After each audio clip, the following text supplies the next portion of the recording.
మంచిది. ఈ రెండవ రాత్రి ఒక లోతైన వర్తమానం మీతో పంచుకోవాలని పరిశుద్ధాత్మ చేత నేను రేపబడ్డాను.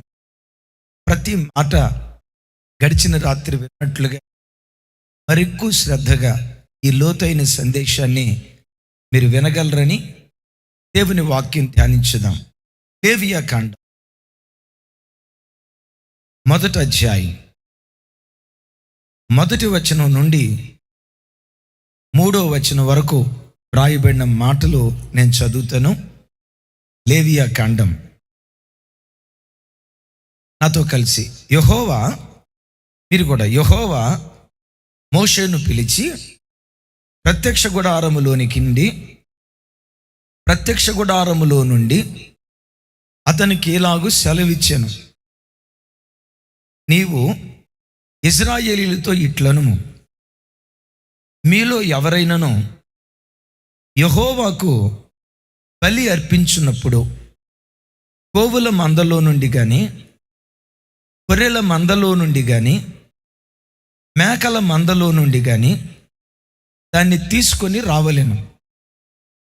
అతడు దహన బలి రూపకముగా అర్పించున్నది గోవులలోదైన యెడల నిర్దోషమైన మగదానిని తీసుకొని రావలెను.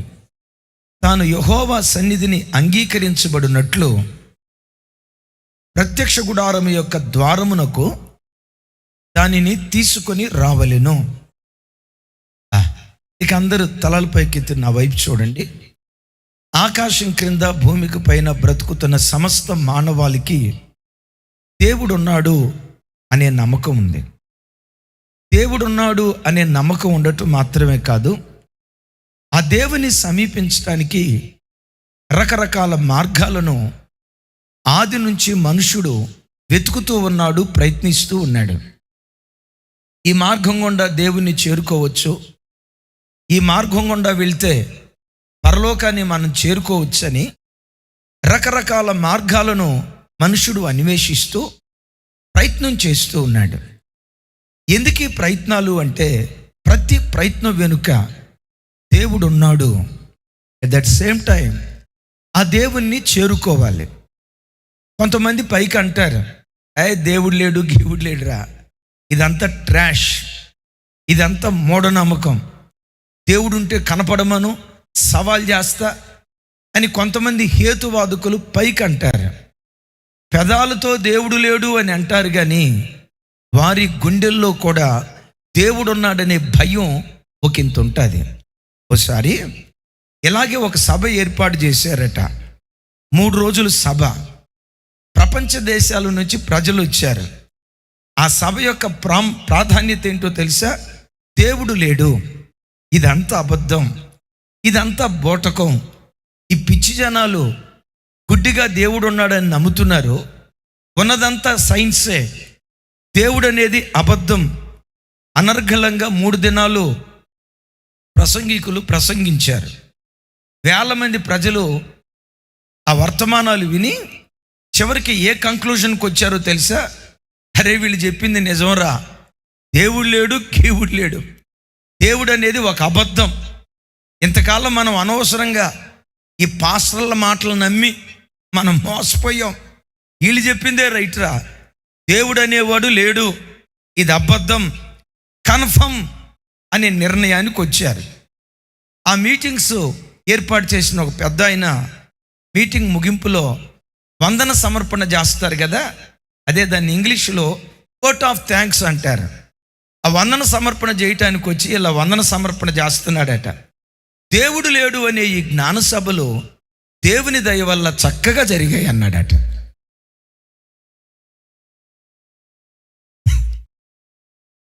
ఏమన్నాడు? దేవుడు లేడనే ఈ జ్ఞాన సభలు దేవుని దయ వల్ల చక్కగా జరిగాయి అన్నాడట. అంటే ఇంతకీ దేవుడు ఉన్నట్టా లేనట్టా? దేవుడు లేడని పైకి అంటున్నాడు, కానీ దైవజనమా, ఏ జాతి మనుష్యుడికైనా, ఏ కులపు మనుష్యుడికైనా, ఏ మతాన్ని ఆచరించే మనుష్యుడికైనా ప్రతి మనుషుని గుండెల్లో గూడు కట్టుకొని ఉంది. ఏమనో తెలుసా? దేవుడు ఉన్నాడు, ఇది నిజం. దేవుడు అనేవాడు లేకపోతే ఈ సృష్టి ఎలా ఏర్పడింది, ఈ ప్రకృతి ఎలా ఏర్పడింది? ప్రతి మనిషి దేవుడు ఉన్నాడని నమ్ముతున్నారు. పైకి లేడని చెప్పినా వారి గుండెలో కూడా దేవుడు ఉన్నాడనే నమ్మకం గూడు కట్టుకొని ఉంది. అంతవరకు బాగానే ఉంది. మనిషి చేసిన ఒక చిన్న పొరపాటు ఏంటంటే, కులానికి ఒక దేవుణ్ణి, మతానికి ఒక దేవుణ్ణి, దేశానికి ఒక దేవుణ్ణి, ప్రాంతానికి ఒక దేవుణ్ణి మనుషుడు ఏర్పాటు చేసుకున్నాడు. దీన్ని మనం విమర్శ చేయకూడదు. ఎందుకు ఇంతమందిని ఏర్పాటు చేసుకున్నాడంటే, మనిషి గుండెల్లో దేవుడంటే పిచ్చి ప్రేమ. గుడ్డిగా కలుగు చేసుకోలేదు. ఒక్కొక్క వ్యక్తి ఒక్కొక్క దేశానికి ఒక్కొక్క దేవుణ్ణి కలుగు చేసుకోవటానికి కారణం ఏంటంటే, దేవుని మీద ఉన్న ఆ పిచ్చి ప్రేమను బట్టే మనుషులు ఈ రీతిగా ప్రయత్నం చేస్తూ ఉన్నారు. అయితే మనుషులందరూ అనుకుంటున్నట్లుగా కులానికి ఒక దేవుడు, దేశానికి ఒక దేవుడు, జాతికి ఒక దేవుడు, ప్రాంతానికి ఒక దేవుడు లేడు. నేనంట సర్వ సృష్టికి ఒక్కడే దేవుడు ఉన్నాడు. సర్వ సృష్టిని సృష్టించిన సృష్టికర్త ఒక్కడే. ఈ రాత్రి ఘంటాపదంగా చెప్తాను. మీరు అనొచ్చు, ఒక్కడే సృష్టికర్త, ఒక్కడే దేవుడు అని మీరు ఎలా చెప్తారు అని అంటారా? నా వైపు చూడండి. ఆకాశం వైపు కన్నులెత్తి చూస్తే భూమండలం అంతటికి వెలుగునివ్వటానికి ఆకాశంలో ఎంతమంది సూర్యులు ఉన్నారు? ఇది సరిగా చెప్పట్లా. మీ సంగారెడ్డిలో 10 మంది ఉన్నట్టున్నారు. అయ్యా, ఎంతమంది ఉన్నారు? భూమండలం అంతటికి వెలుగునివ్వటానికి ఎంతమంది సూర్యులు ఉన్నారు? భూమండలం అంతటికి రాత్రిపూట వెన్నెలనివ్వటానికి ఎంతమంది చంద్రులు ఉన్నారు? ఒక్కడే సూర్యుడు, ఒక్కడే చంద్రుడు, ఒక్కటే భూమి. ఇవన్నీ ఒక్కొక్కటి ఎందుకున్నాయో తెలుసా? సృష్టిని సృష్టించిన సృష్టికర్త ఒక్కడే గనుక. ఒకవేళ కులానికి ఒక దేవుడు ఉన్నట్టయితే, విన్నారా నా మాటలో, మతానికి ఒక దేవుడు ఉన్నట్టయితే, జాతికి ఒక దేవుడు ఉన్నట్టయితే, అప్పుడు ఆకాశంలో పొలానికి ఒక సూర్యుడు ఉండేవాడు. అప్పుడు మనం చూసి అదిగో ఆ సూర్యుడు ఉన్నాడే, ఆ సూర్యుడు మా మాదిగ సూర్యుడు. ఆ సూర్యుడు ఉన్నాడే, ఆయన మా మాల సూర్యుడు. ఆ సూర్యుడు ఉన్నాడే మా కమ సూర్యుడు. ఆ సూర్యుడు మా కాపు సూర్యుడు. ఆ సూర్యుడు ఇంకా ఎన్ని పేర్లు ఉన్నాయో అన్ని పేర్లు పెట్టుకోండి. అదిగో ఆ సూర్యుడు ఉన్నాడే మా తెలంగాణ సూర్యుడు. ఆ సూర్యుడు ఆంధ్ర సూర్యుడు అని ఇక నమ్మండి. వెలిగిచ్చే దేవుడు ఎరుగు. ఆకాశం అంతా సూర్యులతో నిండుకొని ఉండేది. విఘ్నత కలిగిన మనుషులారా, ఒక్కడే సూర్యుడు, ఒక్కడే చంద్రుడు. ఇవన్నీ ఒక్కొక్కటే ఉండటానికి కారణం సృష్టి అంతటిని సృష్టించిన సృష్టికర్త ఒక్కడే గనుక. మంచిది. ఆ ఒక్కడై ఉన్న దేవుణ్ణి చేరుకోవటానికి పరిశుద్ధ గ్రంథమైన బైబిల్ మానవాళికి ఇచ్చిన ఒక దివ్యమైన పద్ధతి మీకు చెప్తాను. దేవుడైన యెహోవాను కలుసుకోవాలని ఏ వ్యక్తి అయినా అనుకుంటే, లేఖనాల్లో రాయబడిన మాట, గోవుల మందలో మగదానిని కానీ, గొర్రెల మందలో మగదానిని కానీ, మేకల మందలో మగదానిని కానీ, లేదా పావురపు పిల్లను కానీ గొవ్వపు పిల్లను కానీ తీసుకొని బలిపీఠం దగ్గరకు వస్తే, బలిపీఠం దగ్గర అర్పించే అర్పణ ద్వారా తండ్రిని చేరుకోవచ్చు. ఆ తండ్రికి మీరు ఇంపైన సువాసనగా మార్చబడతారు అని లేవియా కాండంలో ఒక అద్భుతమైన మాట రాయబడింది. ఒకసారి నా వైపు చూసి ఈ మాటలు టకా చెప్పండి. గోవుల మందలో మగది, గొర్రెల మందలో మగది. మూడవది మేకల మందలో మగది. నాలుగవది కొవ్వను కానీ పావురాని కానీ. ఈ నాలుగిట్లో దేన్ని తీసుకొనైనా దేవుడైన యెహోవాను సమీపించవచ్చు అని లేవియా కాండంలో ఒక అద్భుతమైన మాట రాయబడింది. ఒకసారి మీరు ఆలోచించండి. పేదవాడు దేవునికి ఓ పెద్ద ఎద్దును బలిగా ఇవ్వగలడా? నా వైపు చూడండి. గోవుల మందలో మగది అంటే ఎద్దు, గొర్రెల మందలో మగది అంటే పొట్టేళ్ళు, మేకల మందలో మగది అంటే మేకపోతు, కొవ్వను కానీ పావురాన్ని కానీ. నేనంట ఓ పేదవాడు దేవుణ్ణి సమీపించడానికి ఎద్దును కానుకగా ఇవ్వగలడా? నా వైపు చూడండి. ఎద్దు ఖరీదు ఎంత ఉంటుంది? మంది ఎట చూస్తున్నారంటే ఎద్దుల చేత పొలం దున్నిచ్చింది తిన్నారంటే ఎద్దు తెలుసు, కానీ కొంతమంది ఎట చూస్తున్నారంటే తిన్నది తెలుసు కానీ దాని రేటు ఎంతో తెలియదండి.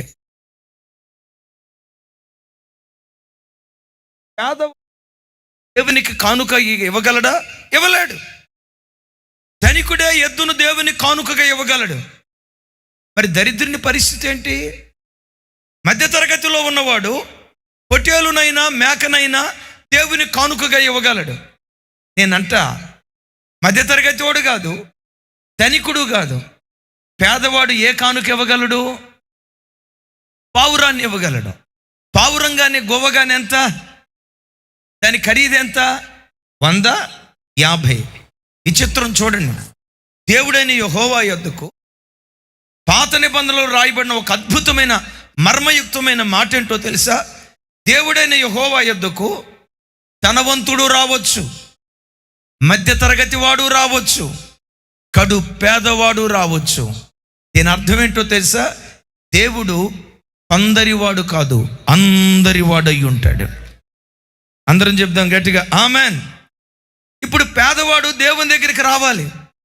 ఆ పేదవాడికి దేవుడు ఏర్పరిచిన మార్గం ఏంటో తెలుసా? బాబు గొవ్వను తీసుకురా నాయన. గొవ్వ ఎంత? యోహానన్న గొవ్వ ఎంత?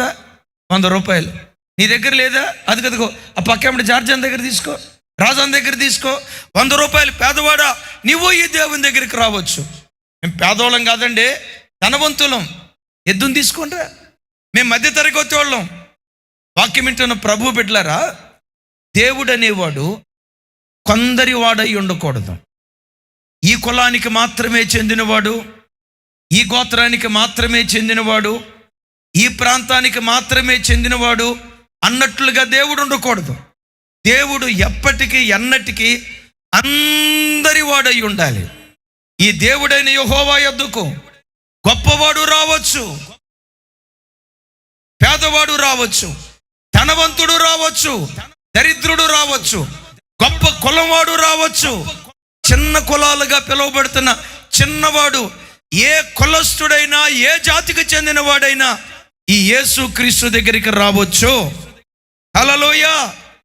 అందుకనే పరిశుద్ధ గ్రంథమైన బైబిల్లో యేసు క్రీస్తు వారు ఇలా అంటారు కదా, ప్రయాసపడి భారము మోయిచున్న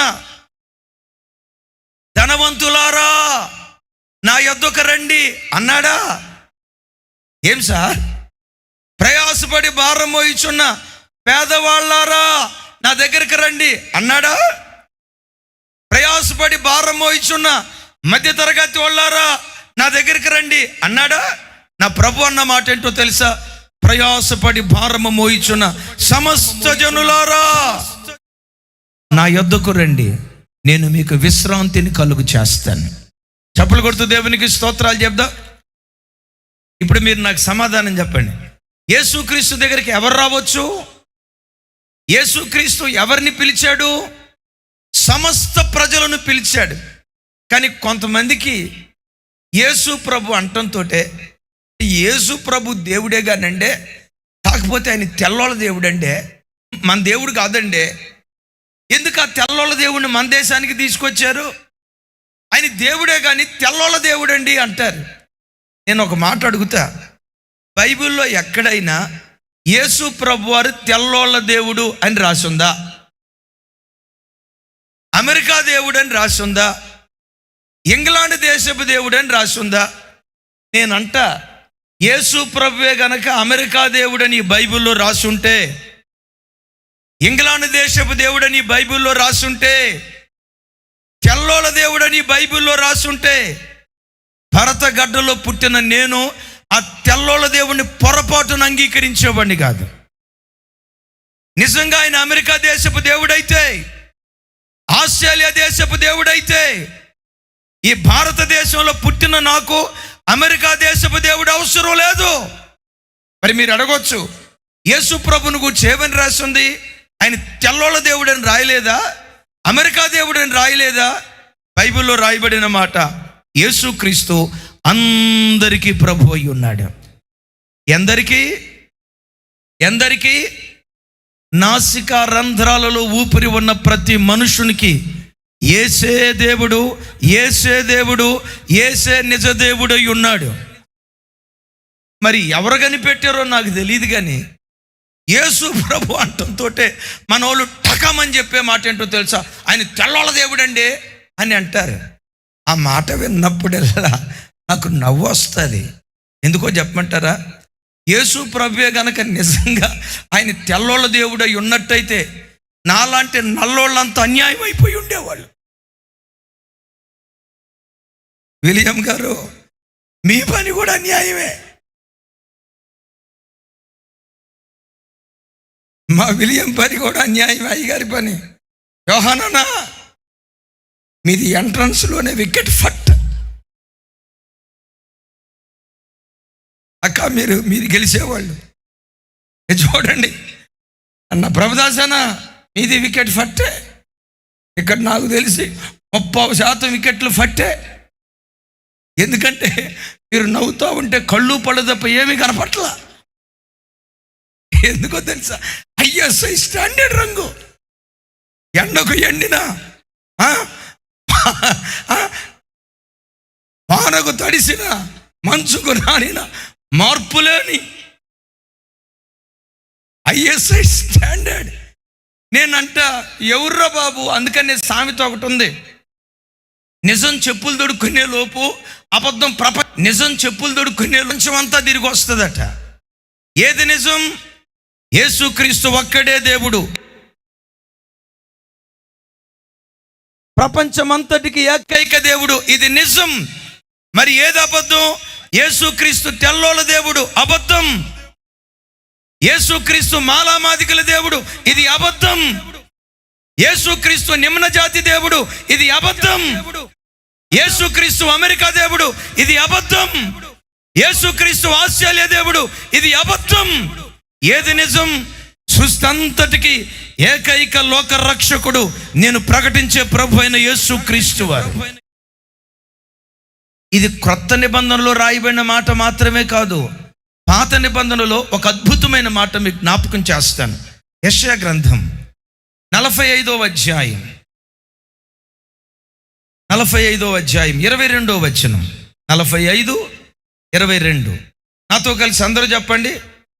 భూదిగంతముల నివాసులారా, స్వరమెత్తాలి. భూదిగంతముల నివాసులారా, నా వైపు చూసి రక్షణ పొందుడి. దేవుడను నేనే, మరి ఏ దేవుడును లేడు. అయిలారా, బైబిల్లో ఉన్న పదాలన్నిటిలో అధికారం కలిగిన పదం. ఇక దీని గురించి నేను ఎక్కువ వివరం చెప్పలేను, కొన్ని పరిస్థితులను బట్టి. నేనే, ఇది అధికారం కలిగిన మాట.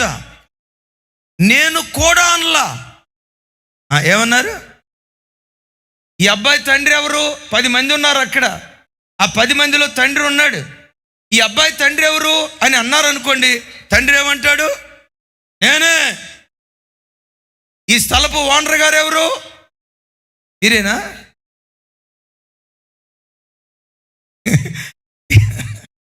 ఈ స్థలం వాళ్ళు వచ్చి చెత్త కొడతారు నిన్ను. ఈ స్థలం ఓనర్ గారు ఎవరు? ఓనర్ గారు ఉంటే నేనే అంటాడు. ఈవిడికి భర్త ఎవరు? 10 మంది ఉన్నారు. భర్త ఉన్నవాడు ఏమంటాడు తెలుసా? నేనే అంటాడు. నేనే అనకుండా నేను కూడా అన్నాడంటే అక్క సమరయ స్త్రీ అయిపోయినట్టు లెక్క. నా యేసుక్రీస్తు ఎందుకు కాంప్రమైజ్ కాడో తెలుసా? ఒరిజినల్ భర్తకి ఎప్పుడు రోషం ఉంటుంది. ఒరిజినల్ భర్త ఎప్పుడు నా పిల్లలు నన్నే ఆరాధించాలి. నేనంట ఒక భర్త ఉన్నాడు సార్, ఒక భర్త ఉన్నాడు. ఆ భర్త గుండెలో ఉండేది ఏంటో తెలుసా? నా భార్య నాకు మాత్రమే సొంతం. నా భార్య నాకు మాత్రమే సొంతం. తన భార్యను బండి మీద వేసుకొని భర్త ప్రయాణమై వెళ్తా ఉంటే పరపురుషుడు భార్య వైపు కొంటెగా చూస్తే భర్త రక్తం సలసలసలమని కరుగుతుంది. చెప్పాలి ఏమంటే రక్తం ఏమవుతుంది? ఉడుకుతుంది. రక్తం ఉడకకుండా పర్వాలేదులే అయ్యా చూసుకో, నేనేమనుకోలేదు చూసుకో అని అంటాడా? నేనంట నీతి జాతి లేని మనిషికే నా భార్య నాకు మాత్రమే సొంతమై ఉండాలి అంత పవిత్రత కోరుకుంటే, పవిత్రుడు పవిత్రుడు పరిశుద్ధుడని కోటాను కోట్ల దేవదూతల గణము చేత నిత్యము ఆరాధించబడే ఈ దేవుడు నా ప్రజలు నన్ను మాత్రమే ఆరాధించాలి, నన్ను కూడా ఆరాధించాలన్నాడు. నేనే దేవుడను, నేను తప్ప వేరొక దేవుడు మీకుండరాదు. అందుకని అంటాడు, నాతో కలిసి చెప్పండి, భూదిగంత నివాసులారా నా వైపు చూసి రక్షణ పొందుడి, దేవుడను నేనే. ఆ తర్వాత మాట పెద్దగా చెప్పండి, మీరే పెద్దగా చెప్పాలి. మరోసారి రైట్. 23 నా ఎదుట ప్రతి మోకాలు వంగుననియు ప్రతి నాలుక నా తోడనియు ప్రమాణము చేయుననియు నేను నా పేరిట ప్రమాణము చేసి ఉన్నాను. నీతిగల నా నోటి మాట బయలుదేరి ఉన్నది, అది వ్యర్థము కానేరదు. 24 అద్భుతం. యెహోవా యందే నీతి బలములున్నవని జనులు నన్ను గూర్చి చెప్పుకొందురు. ఆయన యొద్దకే మనుషులు వచ్చెదరు. ఆయన మీద కోపపడిన వారందరూ సిగ్గుపడుదురు. వా, విన్నారీ మాట? విన్నారీ మాట? నీతి బలములు యెహోవా యందే ఉన్నాయి. నీతి బలములు యెహోవా యొద్ద నుండే అది బయలుపరచబడ్డాయి. యెహోవా యొద్ద నుండి బయలుపరచబడిన ఆ నీతి బలమే రక్షకుడైన యేసుక్రీస్తు ప్రభువారు. విన్నారు ఈ మాట? యెహోవా యొద్ద నుండి బయలుపరచబడిన ఆ నీతి, యెహోవా యొద్ద నుండి బయలుపరచబడిన ఆ బలం ప్రభు అయిన యేసుక్రీస్తు వారై ఉన్నారు. బైబిల్ ఏమని రాసిందో తెలుసా?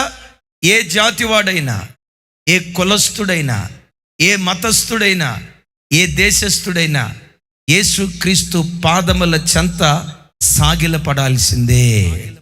ఆయనే నిజదేవుడని ఒప్పుకోవాల్సిందే. ఆ ఘనుడైన దేవునికి చప్పలు కొడుతూ స్తోత్రాలు చెప్దాం.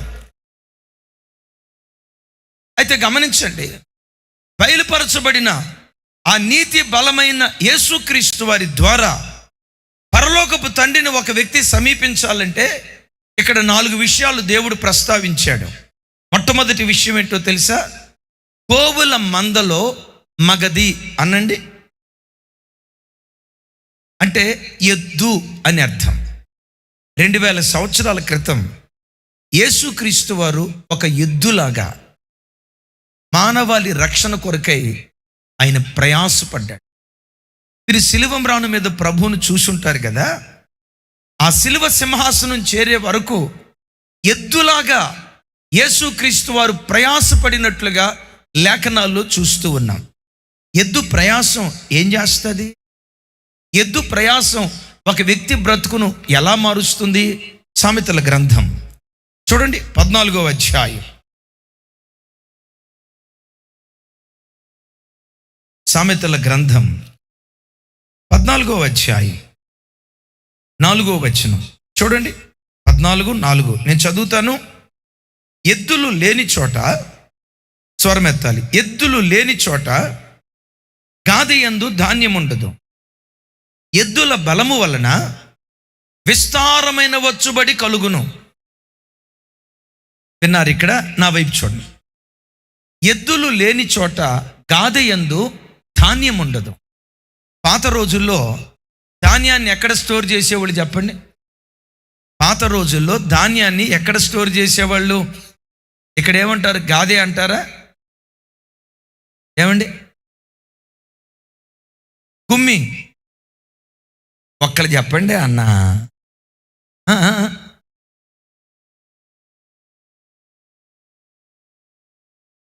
మీ అందరికీ నమస్కారం నాయన. జహీరాబాద్ డేవిడ్ గారు ఒక్కళ్ళు చెప్తారు, మీరు ఆగండి. గుమ్మి. మరి ఇందాక చెప్పింది అదేగా. రెండోసారి చెప్పింది గుమ్మియే కదా గారు, రైట్, గుమ్మి. అయితే గమనించండి, గుమ్మి నిండా ధాన్యం ఎక్కడుంటుందో తెలుసా? ఏ ఇంటిలో ఎద్దులు ఉంటాయో గుమ్మి నిండా అంటే గాదె నిండా ధాన్యం ఉంటుంది. ఎద్దు ఎంత కష్టపడి పనిచేస్తుందో గాదె నిండా అంత సమృద్ధి అయిన ధాన్యం ఉంటుంది. ఎద్దు కష్టపడకపోతే ఆ గాదె అంతా శూన్యంగా ఉంటుంది. నేనంట లోకంలో ప్రతి మనుష్యుడు పవిత్రత శూన్యుడు, నీతి లేని, పవిత్రత లేని, యథార్థత లేని, మంచితనము లేని, వీటన్నిటి విషయంలో మనిషి శూన్యంగా కనపడుతూ వచ్చాడు. అందుకని బైబిల్లో ఒక మాట రాసింది కదా, నీతిమంతుడు లేడు. అంటే ఈ గాదిలో ఏమి లేదు? నీతి లేదు. ఈ హృదయంలో ఏమి లేదు? పవిత్రత లేదు. ఈ హృదయంలో ఏమి లేదు? మంచితనం లేదు. అద్భుతం తెలుసా? ఒకప్పుడు నీచులం, దొంగలం, దుర్మార్గులం, అపవిత్రులం, చీకటి కార్యక్రమాలు చేసేవాళ్ళం. యేసుక్రీస్తు వారు ఏం చేశారో తెలుసా? 2000 సంవత్సరాల క్రితం ఎద్దులాగా కష్టపడి శిలువ మ్రాను మీద తన ప్రశస్తమైన రక్తాన్ని చిందించి తన దగ్గరకు వచ్చిన ప్రజలు ఒకప్పుడు దొంగలైతే శిలువ చెంత చేరిన తర్వాత ఆ దొంగనే దొరగా మార్చాడు తన ప్రయాసం ద్వారా. ఒకప్పుడు నరహంతకుడై ఉండొచ్చు, ఒకప్పుడు వ్యభిచారికుడై ఉండొచ్చు, ఒకప్పుడు త్రాగుబోతై ఉండొచ్చు, ఒకప్పుడు తిరుగుబోతై ఉండొచ్చు. ఎద్దులాగా కష్టపడిన యేసుక్రీస్తు దగ్గరికి ఒక వ్యక్తి విరిగి నలిగిన మనస్సుతో వస్తే, అయ్యా నేను పాపిని, అయ్యా నేను అపవిత్రుణ్ణి, అయ్యా నా బ్రతుకు రోత బ్రతుకని విరిగి నలిగిన మనస్సుతో ఈ సిలువ చెంత ఏ వ్యక్తి చేరినా యేసుక్రీస్తు వారి సిలువ శ్రమ ఒక దరిద్రుని ఐశ్వర్యవంతునిగా మారుస్తుంది. ఏ విషయంలో? వ్యక్తిత్వంలో మొదట ఒక వ్యక్తిని ఐశ్వర్యవంతునిగా మారుస్తుంది. విచిత్రం తెలుసా? ఆ రోజుల్లో కొరింథీ సంఘానికి పౌలు వారు ఉత్తరం రాస్తూ ఇలా అంటాడు, మీరు ఐశ్వర్యవంతులైతిరి అంటాడు. మీ గాదె నిండా సమృద్ధి అయిన ధాన్యం నిండుకొని ఉంది. చూడండి, ఆ దేశం ఐశ్వర్యవంతమైన దేశం, ఆ పట్టణం ఐశ్వర్యవంతమైన పట్టణం అవటానికి కారణం వాళ్ళు ప్రారంభం నుంచి ఐశ్వర్యవంతులు కాదు. ఒకసారి నా వైపు చూడండి. ఆ పట్టణం ఎంత దౌర్భాగ్యమైన పట్టణం అంటే ఆ పట్టణంలో ప్రజలు ఎంత దిగజారి బ్రతుకుతున్నారంటే ఆ పట్టణంలోనట ఎత్తైన ఒక కొండ, ఆ కొండకు పై భాగాన కామదేవత అనే ఓ దేవత ఉండేదట. ఆ దేవతాలయం చుట్టూత 2000 వేశ్యాగృహాలు ఉండేయట. ఎవడైనా ఆ దేవతా అనుగ్రహం పొందుకోవాలంటే ఏం చేయాలో తెలుసా? ఎంత ఎక్కువ మంది వేశ్యలతో పాపం చేస్తాడో అంతెక్కువ ఆ దేవతల దయ వాడి మీదకి దిగొస్తుందట. అంటే ఇంత నీచమైన కార్యం ఎక్కడ జరుగుతుంది? దేవాలయం దగ్గర జరుగుతుంది. నేను అంటాను, దేవాలయం దగ్గర ఇంత నీచమైన కార్యం జరుగుతూ ఉంటే పట్టణం ఇంకెంత రోతగా ఉండేదో ఒకసారి ఆలోచించండి. ఆ పట్టణానికి దిగువన అపోల్లో అనే మగదేవుడు ఉండేవాడు. ఈ అపోల్లో అనే మగదేవుడి దగ్గర భయంకరమైన విషయం ఏంటో తెలుసా? మగాళ్ళతో మగాళ్ళు అవాంఛనీయమైన కార్యక్రమాలు చేసేవాళ్ళు. ఆ దేవుడి పేరేంటి చెప్పండి? అలాగని అపోల్లో హాస్పిటల్ పేరేంటంతో ఆయన అనుకునేరు గాక, అది వేరు ఇది వేరు. ఇలాంటి నీచమైన కార్యక్రమాలు జరుగుతూ ఉండే. అంటే ఆ పట్టణం శూన్యం, ఒక్కడు నీతి కలిగి బ్రతికేవాడు లేడు. ఆ పట్టణంలో ఎంత దౌర్భాగ్యమో తెలుసా? ఒకడు తన తండ్రి భార్యను ఉంచుకున్నాడట. తన తండ్రి భార్యను ఇక ఆ వివరాలు ఏం చెప్పేది? అంత నీచమైన కార్యక్రమాలు జరుగుతూ ఉండేవి. అది తప్పు అన్న సంగతి వాళ్ళకి తెలియదు, అది పాపం అన్న సంగతి వాళ్ళకి తెలియదు. దేవాలయాల దగ్గరే కొరింథీ పట్టణంలో ఎంత నీచమైన కార్యక్రమాలు జరుగుతూ ఉంటే పట్టణం ఇంకా రోత బ్రతుకుతో అల్లాడిపోతూ ఉండేది. అలాంటి దినాల్లో అకుల ప్రిస్కిల్లాల ద్వారా అపోస్తుడైన పౌలు వారు కొరింథీ సంఘంలో అడుగుపెట్టాడు. పౌలు వారికి అకుల ప్రిస్కిల్లా ఆశ్రయం ఇచ్చారు. ఆ కుటుంబాన్ని ఆధారం చేసుకొని సుమారు 18 నెలలకు పైగా కొరింథీ పట్టణంలో ఉండి ఆ ప్రజలకు సువార్త ప్రకటించాడు. బాబు, ఇది కాదయ్యా జీవితం, ఇది పాపపు జీవితం, రేపు నరకానికి గురైపోతారు. త్రాగుడు జీవితం, ఇది కాదయ్యా జీవితం, నీతిగా బ్రతకండి. ఇదిగో మీకు నీతినిచ్చే ఒక దేవుని గూర్చి చెప్తా, పవిత్రతనిచ్చే ఒక దేవుని గూర్చి చెప్తా. యేసుక్రీస్తుని గూర్చి వాళ్ళు బోధించడం ప్రారంభించారు. ఎప్పుడైతే యేసుక్రీస్తు వారి శిలువ బలియాగాన్ని, ఎద్దులాగా కష్టపడిన ఆయన త్యాగాన్ని గుర్తుకు తెచ్చుకొని వాళ్ళ పాపం విషయమై రొమ్ము కొట్టుకుంటూ దేవుని సన్నిధిలో ఏడవటం ప్రారంభించారు. యేసయ్య పవిత్రమైన రక్తంతో కడగబట్టం ప్రారంభించారు.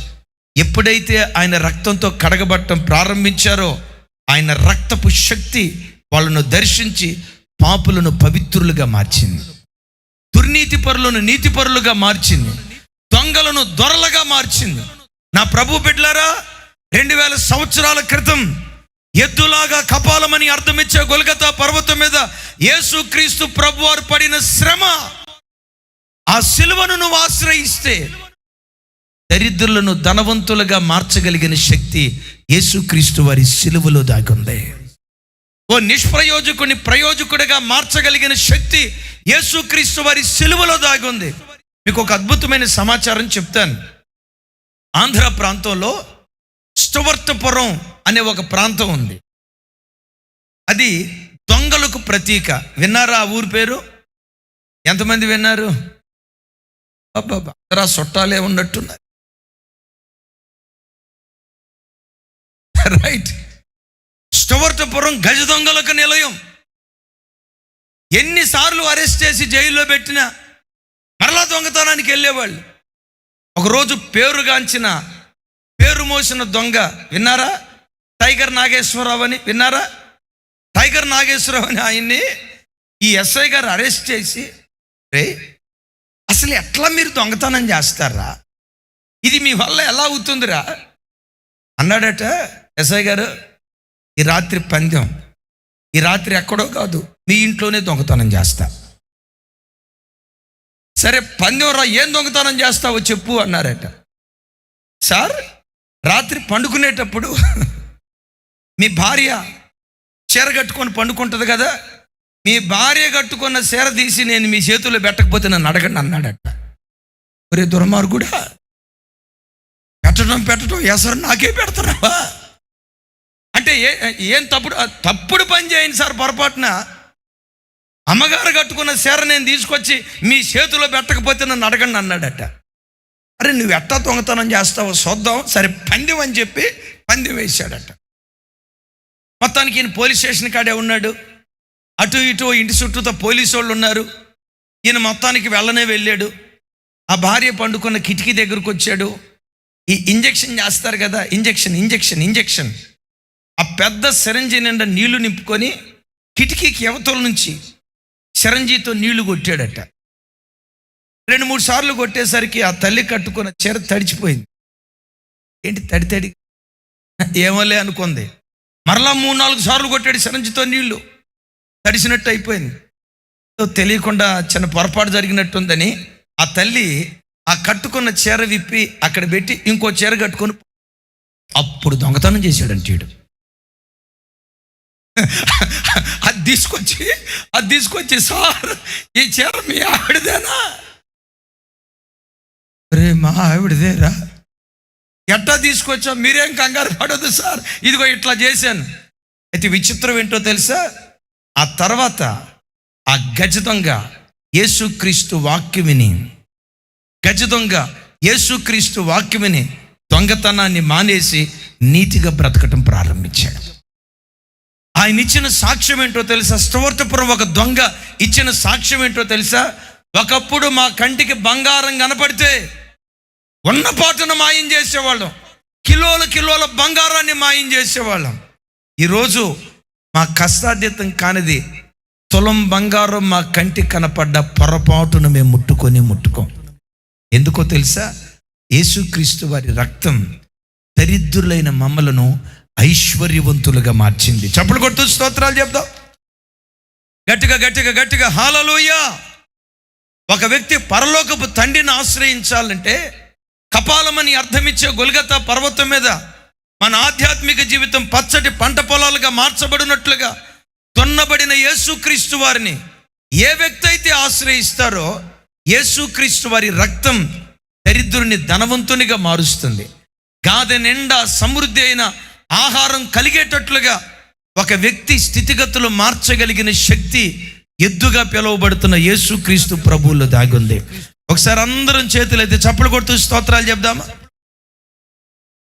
కొంచెం గట్టిగా, కొంచెం గట్టిగా. రైట్. ఎద్దు శ్రమకు గుర్తు కదా. మీ అందరికి ఒక మాట చెప్తాను. ప్రతి క్రైస్తవుడు తన ఆధ్యాత్మిక జీవితంలో ఉన్న స్థితిలో నుండి ఉన్నత స్థితికి రావాలంటే యేసుక్రీస్తు మనస్సును ఆయుధంగా ధరించాలి. అపోస్తులైన పౌలు వారు మాట్లాడుతూ ఇలా అంటారు, క్రీస్తు శరీరమందు శ్రమపడిన గనుక మీరును అట్టి మనస్సును ఆయుధముగా ధరించండి అంటారు. క్రైస్తవ జనమా, చదువుకుంటున్న యవన బిడ్డలారా, మీకు సిలువ శక్తి కొంత తోడుగా ఉంది కదా.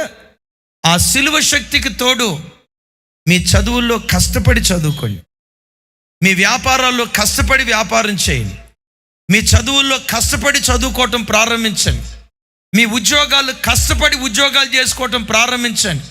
మీ కష్టం, సిలువ శక్తి, ఈ రెండు కలిస్తే అద్భుతాలు సృష్టించడానికి దేవుడు కృప చూపించును గాక. పెద్దగా చెప్దాం ఆమేన్. యేసుక్రీస్తు శరీరమందు శ్రమ పడ్డాడు. చదువుల కొరకు శ్రమ పడండి, సేవ కొరకు శ్రమ పడండి, ఉద్యోగాల్లో శ్రమ పడండి, పంట పొలాల కోసం శ్రమ పడండి. శ్రమని ఆయుధమైతే విజయాన్ని దేవుడు నీకు బానిసగా మారుస్తాడు. కొంచెం పెద్దగా చెప్దాం, కొంచెం పెద్దగా చెప్దాం. కొంతమంది ఈ ఎగ్జామ్స్ రాసే చివరిలో వచ్చి, అయ్యగారు ప్రార్థన చేసిన పెన్నులే దగ్గర అంటారు. ఏ పెన్నులు? ఎందుకయ్యా ప్రార్థన చేసిన పెన్నులు అంటే, ఆ ప్రార్థన చేసిన పెన్నుల్లో నుంచి అభిషేకం బయలుదేరి వీడు చదవకపోయినా రాసుకుంటా పోతాడట. రాస్తాడు, కాతే వచ్చేయన్నీ కోడిగుడ్లే. కోడిగుడ్డు అంటే ఏమనుకున్నారు? చెప్పాలి చెప్పాలి చెప్పాలి. కోడిగుడ్డు అంటే ఏమనుకున్నారు? కొంతమంది క్రైస్తవ్యం అంటే కొందరు సోమరిపోతు వ్యవస్థగా దేవుడే చూసుకుంటాడండి, దేవుడే చూసుకుంటాడు. నీ ప్రయాసం నువ్వు పడాలి. క్రీస్తు శరీరమందు శ్రమపడిను గనుక అట్టి మనస్సును మీరు ఆయుధముగా ధరించండి అంటాడు.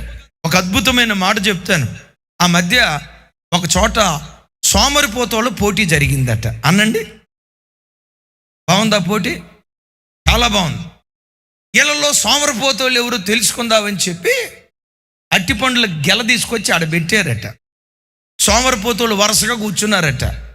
వెంటనే అన్నారట, రే మీలో సోమరిపోతోడు ఎవరో మేము తెలుసుకోవాలనుకుంటున్నాం. ఆ గెల దగ్గరికి వెళ్ళి అట్టిపండు తెచ్చుకోండి, మీరు తినే విధానాన్ని బట్టి మీలో సోమరిపోతోళ్ళు ఎవరో తెలుసుకుంటాం అన్నారట. కూర్చున్న అందరూ అన్నారంట, అంత దూరం నడుచుకుంటా వెళ్ళే ఓపికే కనుక మాకుంటే మేమెట్టా సోమరిపోతోళం అవుతాం, అవి మా దగ్గరికే తీసుకొచ్చి అన్న.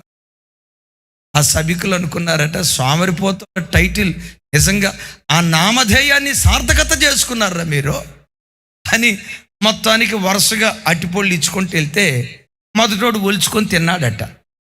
రెండోవాడు అన్నాడట, ఒలిసే అంత ఓపిక నాకు లేదు, నీవే ఒలిసి అన్నాడట. ఒలిసి ఆడికి ఇచ్చారు. మూడోవాడి దగ్గరికి వెళ్తే ఒలిసే ఓపికే కాదు, నోట్లో పెట్టుకునే ఓపిక కూడా నాకు లేదన్నాడట.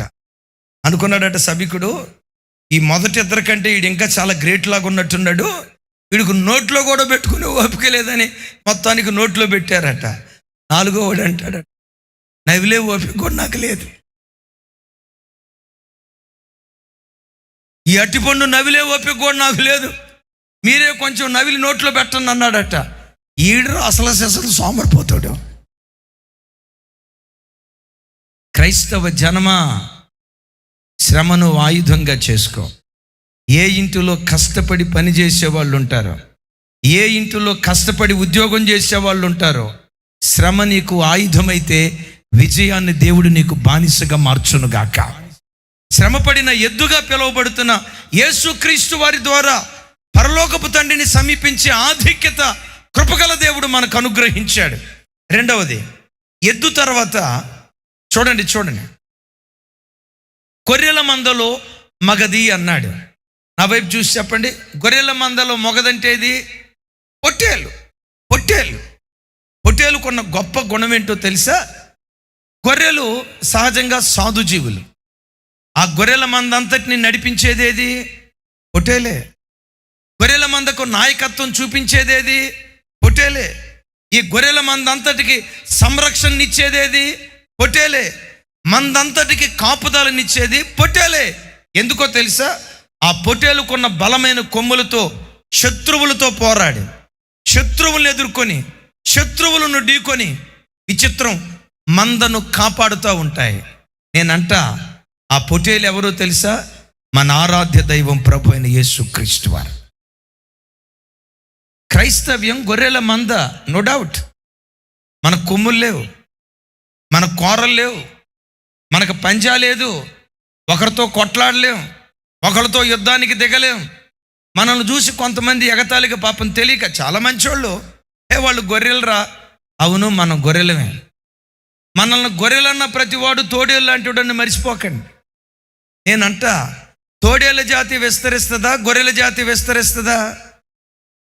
ఏమండి, సంగారెడ్డిలో ఎక్కడైనా తోడేళ్ళు చూసారా, గొర్రెలు చూసారా?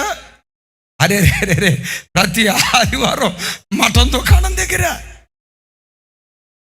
గొర్రెల మంద రోజు రోజుకు విస్తరిస్తుంది, గొర్రెల మంద రోజు రోజుకు వ్యాపిస్తుంది. కారణం ఏంటో తెలుసా? గొర్రెల మందకు ఒక కాపరి ఉన్నాడు. నీకు కొమ్ములు లేకపోవచ్చు, నీకు కోరలు లేకపోవచ్చు, నీకు పంజా లేకపోవచ్చు, శత్రువుతో నువ్వు పోరాడలేకపోవచ్చు. నీ పక్షాన పోరాడే సైన్యములకు అధిపతిగా యెహోవా దేవుడున్నాడు. ఆయనే నీ పక్షాన పోరాడి పొట్టేలులాగా నీ పక్షాన యుద్ధం చేసి శత్రువు చేతిలో నుంచి నిన్ను విడిపించే దేవుడై ఉన్నాడు. నేనంట అసలు క్రైస్తవుడికి శత్రువు ఎవరు? ఒకసారి ఈ మాట చూడండి. లూకా సువార్త బైబిల్ తెచ్చిన వాళ్ళందరూ ఆ మాట గమనించండి. లూకా సువార్త సరే, అందరూ మీ బైబిల్ తెరిచి చూడండి. మొదటి అధ్యాయం 75వ వచనం. 75వ వచనం నేను చదువుతాను. నాతో కలిసి అందరూ ఈ మాట చెప్పడానికి ప్రయత్నం చేయండి.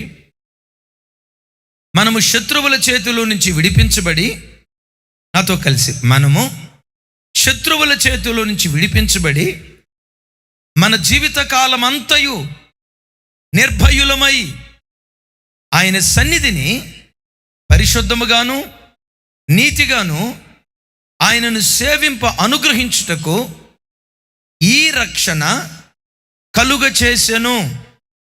75వ వచనం ప్రారంభం. మన కొరకు రక్షణ శృంగము అంటే కొమ్ము. నేను అంటాను, గొర్రెకు కొమ్ములు ఉంటాయా, పొట్టేలు కొమ్ములు ఉంటాయా? చెప్పాలి. పొట్టేలుకి ఏముంటాయి? ఆ కొమ్ముకు పెట్టబడిన పేరు రక్షణ శృంగం. యేసుక్రీస్తు వారికి పెట్టబడిన పేరు రక్షణ శృంగం. ఓ పాట కూడా ఉంది కదా, నీవేనా. ఎవరు యేసుక్రీస్తు వారు? కొమ్ముగా పిలువబడుతున్న రక్షణ శృంగమైన యేసుక్రీస్తు శత్రువుతో పోరాడి, ఒకసారి నా వైపు చూడండి, శత్రువుతో పోరాడి, విరోధులతో పోరాడి శత్రువు చేతిలో నుంచి మనల్ని విడిపిస్తాడు. అంతకంటే విశేషంగా శత్రు చేతిలో పట్టబడకుండా తన రక్షణ శృంగము ద్వారా మనకు కాపుదల దయచేయును గాక. ఒకసారి నా వైపు చూడండి. క్రైస్తవుడికి శత్రువు ఎవరు? సహజంగా మనం అనుకుంటాం, మిమ్మల్ని అడిగితే ఏమంటారో తెలుసా? కొంతమంది అడిగితే, నా శత్రువు ఎవరని చెప్పేదయ్యా, మా అత్తే నాకు శత్రువు అయ్యా. ఆమెనా? దానికి ఆమెను ఎందుకమ్మా? మా కోడలే నాకు శత్రువు అయ్యా అని అంటారు.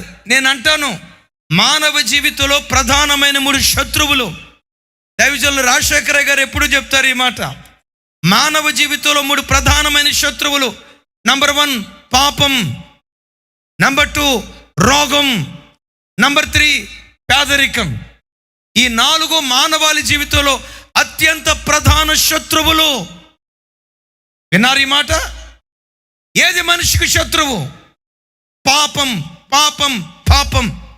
మీకు తెలుసా, ఈ మధ్యకాలంలో దరిదాపుగా సంగారెడ్డికి ఓ 30 కిలోమీటర్ల దూరంలో అమీన్పూర్ అనే ప్రాంతం ఉంది. అమీన్పూర్, పటాన్ చెరువు తర్వాత వస్తుంది అమీన్పూర్. అమీన్పూర్ అనే ప్రాంతంలో 3 బిడ్డలు చచ్చిపోయారు అన్న వార్త న్యూస్ పేపర్లో వైరల్ అయిపోయింది. ఎలా చనిపోయారు? తల్లిని తండ్రిని అడిగారు. రాత్రి పెరుగన్నం పెట్టామయ్యా, మరి ఏమైందో తెలీదు. తల్లి చెప్పింది, తిన్న ఆహారం కలుషితం అయిపోయిందేమో, అందువల్ల చనిపోయిందేమోనని రిపోర్ట్ వచ్చిన తర్వాత చూద్దామని తెస్తే లేదు లేదు లేదు, తిన్న ఆహారం ద్వారా కాదు, ఊపిరాడక చచ్చిపోయారు అని తెలిసింది. తండ్రి మీద అనుమానించారు. నువ్వేమన్నా చంపావా? నేను ఇంట్లోనే లేను సార్, నేను డ్యూటీకి వెళ్ళిపోయాను సార్ అన్నాడు. మరి ఎవరు చంపారు? విచిత్రం తెలుసా, కన్న తల్లే కడుపును పుట్టిన 3 పిల్లల్ని చంపేసింది. ఎట్లా చంపింది?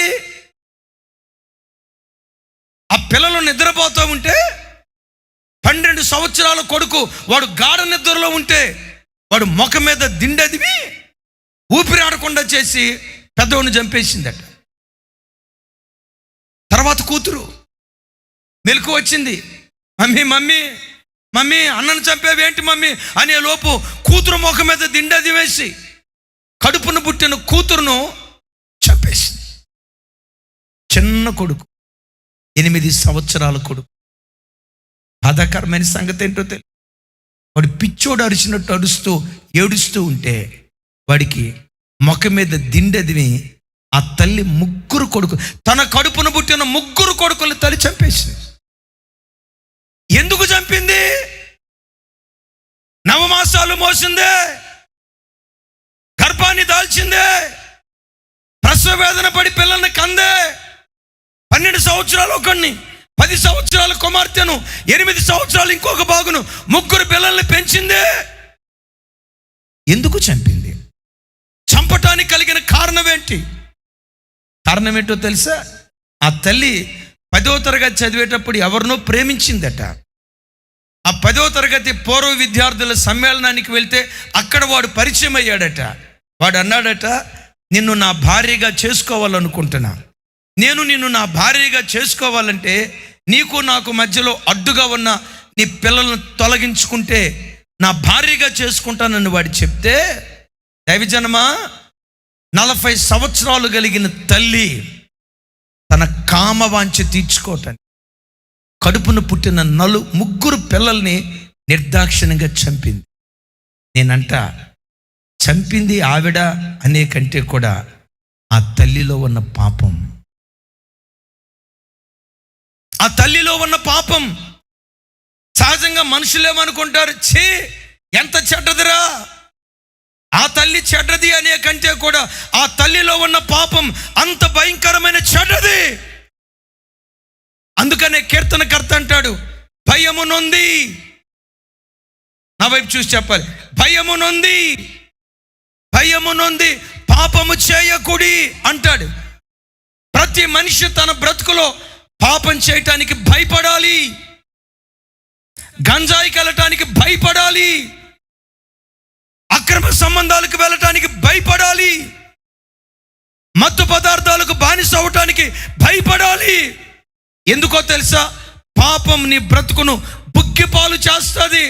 పాపం నీ శత్రువు అయ్యా, త్రాగుడు నీ శత్రువయ్యా, అక్రమ సంబంధాలు నీ శత్రువయ్యా, సిగరెట్ నీ శత్రువయ్యా, గంజాయి నీ శత్రువయ్యా, మత్తు పదార్థాలు నీ శత్రువయ్యా, అక్రమ సంబంధాలు నీ శత్రువయ్యా. నీ శత్రువు ఎవరో గ్రహించక శత్రువును మిత్రువుగా చేసుకుంటున్నావా? ఒక మాట, పాపం ఎంత భయంకరమైందో తెలుసా? అది తన శత్రువు అని ఎరగక గుడ్డితనంలో పడేస్తుంది ఒక మనిషిని. అందుకని అపోస్తులుస్తుంది ఒక మనిషిని. నేను పౌలు వారి హెబ్రీ పత్రికలో మాట్లాడుతూ ఇలా అంటాడు, పాపము వలన కలుగు భ్రమ చేత మీరు మోసపోకుడి. ఏదో సంతోషాన్ని పొందుకుంటున్నాను అని అనుకుంటాడు. ఒకసారి నా వైపు చూసి చెప్పండి, ఏమనుకుంటాడు మనిషి? నేనేదో సంతోషాన్ని పొందుకుంటున్నా, నేనేదో ఆనందాన్ని పొందుకుంటున్నా అని అనుకుంటాడు. అయ్యా, పాపం శత్రువు. ఏ పాపంలో నువ్వు ఉన్నావో, ఏ దురలవాట్లో నీవు ఉన్నావో, ఏ చెడు వ్యసనాల్లో నీవు ఉన్నావో, ఏ అక్రమంలో నీవు ఉన్నావో, ఒక్కసారి కూర్చొని ఆలోచించు. పాపం మనిషిని భ్రమపరుస్తుంది, తానేదో సంతోషాన్ని పొందుతాడని. నేను ఏలూరులో పాలిటెక్నిక్ చదివే రోజుల్లో ఫైనల్ ఇయర్, ఇలాగే జనవరి 1వ తారీఖు మా తోటి స్నేహితులంతా నాకు డ్రింకింగ్ అలవాటు చేయాలని వాళ్ళు చాలా ప్రయాసపడ్డారు. దేవుని కృప, నాకు త్రాగుడు అలవాటు లేదు మొదటి నుంచి కూడా. అయితే నాకు ఎట్లాగైనా అలవాటు చేయాలని వాళ్ళు ప్రయత్నం చేశారు. నాకు అలవాటు లేదు అన్న. మంచి జనవరి 1వ తారీఖు అని పిలిచి, ఇక మనం ఫైనల్ ఇయర్ ఎటోలో అటు వెళ్ళిపోతాం, మన స్నేహానికి గుర్తుగా మందు పార్టీ ఏర్పాటు చేసుకుందాం, మనం కలిసి తాగుదాం రండిరా అన్నాడు. నేను తాగనన్నా. ఇక్కడ ఏమన్నాడు తెలుసా? కాకపోతే ఈ బీర్ సీసా పగలగొట్టి పొడుచుకొని చచ్చిపోతా అన్నాడు. నేను అన్నా, ఆ పని ఏదో అర్జెంటుగా చేయరా అన్నా. విన్నారా? మీకు తెలుసా, ఒక తాగుబోతోడు ఒక ఊరిలో ఉంటే వాడి దయ వల్ల సంవత్సరం గడిచేసరికి ఆ ఊరిలో 10 మంది తాగుబోతోళ్ళు ఉంటారు. మరి వాడికి అంత కృప ఉంటుంది, ఎట్లుంటుందో నాకు అర్థం కాదు. ఒక ఊరిలో ఒక స్మోకింగ్ చేసేవాడు ఉంటే, ఒక గంజాయి తాగేవాడు ఉంటే 10 మంది బ్రతుకులు చెడగొట్టేదాకా వాడు ఆగడం. ఒక భక్తిపరుడు 10 మంది భక్తిపరులను మారుస్తాడో లేదో కానీ ఒక చెడిపోయినోడు, అందుకనే సామెత ఒకటి ఉంది కదా, తాను చెడిన కోతి, అయ్యో ఇక్కడ తెలీదా, చెడిన కోతి వనమంతా జడగొట్టినట్లుగా అన్నాడు.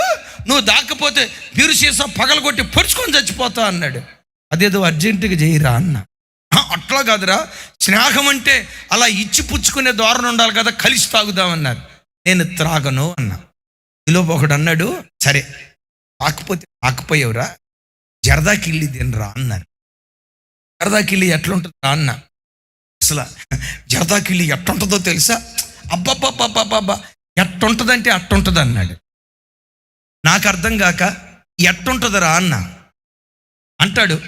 ఎట్టుంటుందంటే అట్టుంటుందిరా అన్నాడు. ఎట్టుంటుందిరా అన్న, అది మాటలతో చెప్పలేవురా, ఎట్టుంటుందంటే అట్టుంటుంది, నువ్వు జరదాకి వెళ్ళి తిను సరదాగా అన్నాడు. సరే, నా బలహీనత కొంత, వాళ్ళ ఒత్తిడి కొంత. వాళ్ళ ఒత్తిడి అనే కంటే కూడా చెప్పండి నా మనసులో బయలుదేరిన టెన్షన్ ఏంటో తెలుసా? అది తింటే ఎట్టుంటుందో అనండి ఒకసారి. అది నా మనసులో స్టార్ట్ అయింది. ఎట్టో ఉంటుంది అన్నాడు కదా, తింటే ఎట్టుంటుందో అని. సరే కట్టించరా అన్న. వాడేం చేశాడో తెలుసా? పాన్ కట్టించి ఆయన దగ్గరికి వెళ్ళి మత్తు కలిగేసేదాన్ని ఎక్కువ రాయమని చెప్పాడు. మత్తు కలిగేసేదాన్ని ఎక్కువ రాయమని చెప్పాడు. మొత్తానికి రాసినట్టున్నాడు.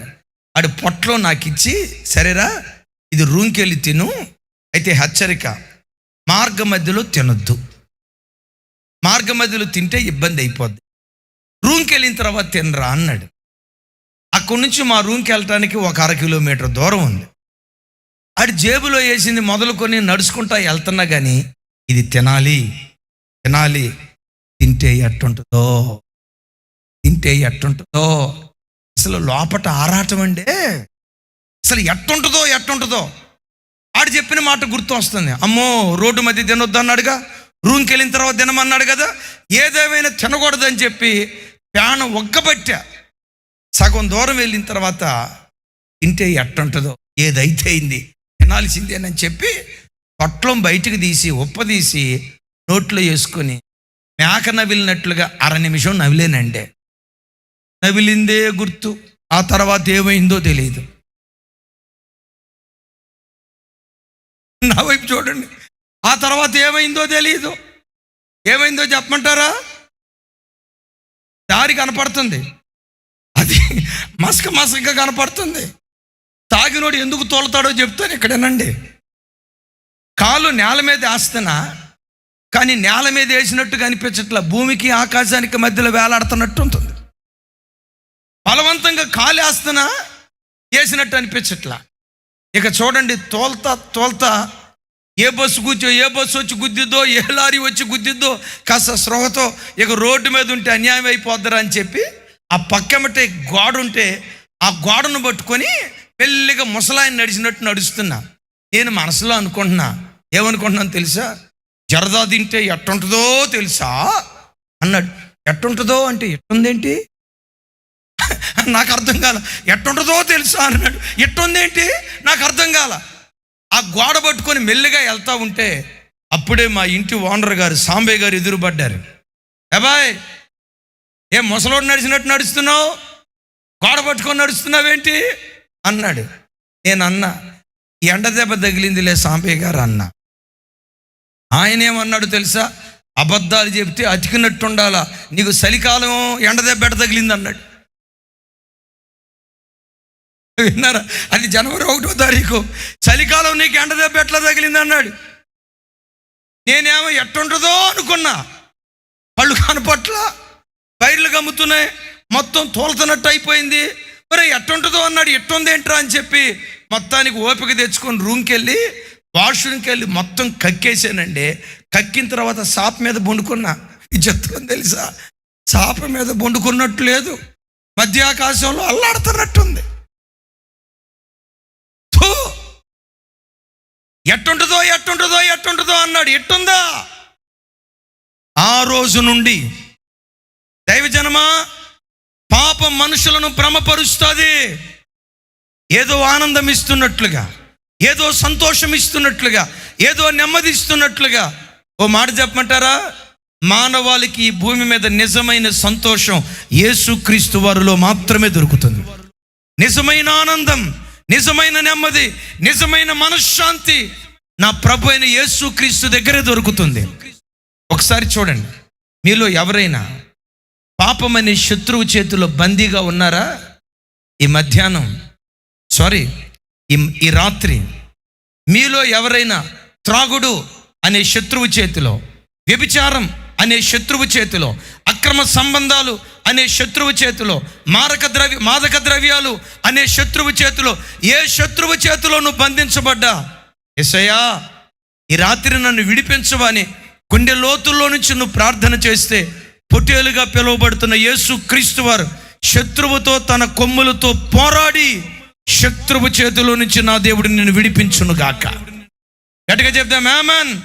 శత్రువు చేతిలో నుంచి నిన్ను విడిపించును గాక.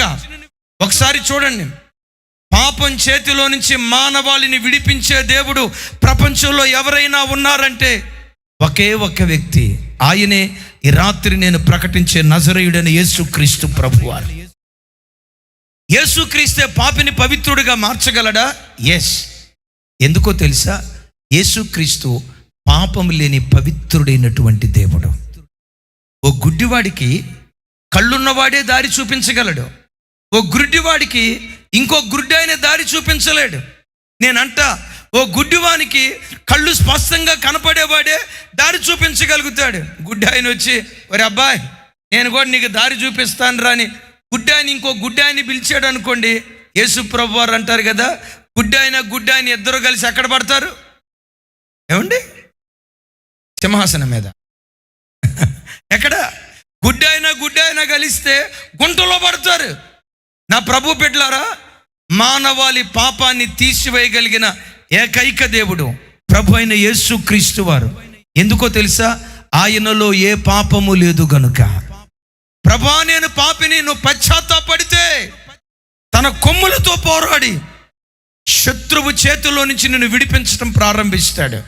కొందరి జీవితాల్లో పాపం శత్రువు, మరి కొందరి జీవితాల్లో రోగం శత్రువు. కష్టపడి సంపాదించే డబ్బంతా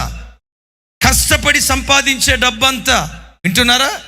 కష్టపడి సంపాదించే డబ్బంతా హాస్పిటల్కి దారబోస్తున్న వాళ్ళు ఉన్నారు, మందులకు మాకులకు దారబోస్తా ఉన్న వాళ్ళు ఉన్నారు. నా ప్రభు ఎవరో తెలుసా? ఒకవేళ ఈ రాత్రి నువ్వు బాగుపడవు, డాక్టర్లు వదిలేశారా? నీకు స్వస్థత కలగదు, డాక్టర్లు వదిలేశారా? డాక్టర్లు ఏది అసాధ్యం అనుకున్నారో ఆ అసాధ్యమైన రోగాన్ని ఈ రాత్రి నా ప్రభు సాధ్యపరచబోతున్నాడు. యెహోవాకు అసాధ్యమైన కార్యము ఏదైనా కలదా అని లేఖనాల్లో రాయబడి ఉంది కదా. డాక్టర్ చేయి విడిచిపెట్టాడేమో, నువ్వు బ్రతుకో, ఈ రోగం నిన్ను చంపేస్తుంది, ఈ రోగంతో నువ్వు చచ్చిపోతావు, రోగం ఒకవేళ నిన్ను భయపెడుతుందేమో. నేను ప్రకటించే యేసుక్రీస్తు వారు రోగముతో పోరాడి రోగపు చేతిలో నుంచి నిన్ను విడిపించడానికి నా దేవుడు శక్తి కలిగిన దేవుడు అయి ఉన్నాడు. పెద్దగా చెప్దాం ఆమేన్. హుషారుగా చెప్దాం ఆమేన్. ఒక్కసారి నా వైపు చూడండి.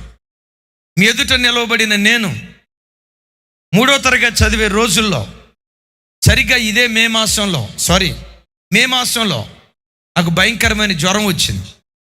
జ్వరం వస్తే ఆ రోజుల్లో సంపూర్ణమ్మ అనే ఒక తల్లిని పిలిపించి నా ఎడమ చేతికి ఇంజెక్షన్ చేయించాడు. ఏం జరిగిందో తెలియదు. ఇంజెక్షన్ చేసి వెళ్ళిపోయిన అర్ధగంటకి నా చెయ్యి ఇలా వంకరపోయింది. విన్నారా? నా చెయ్యి ఇలా వంకరపోయింది.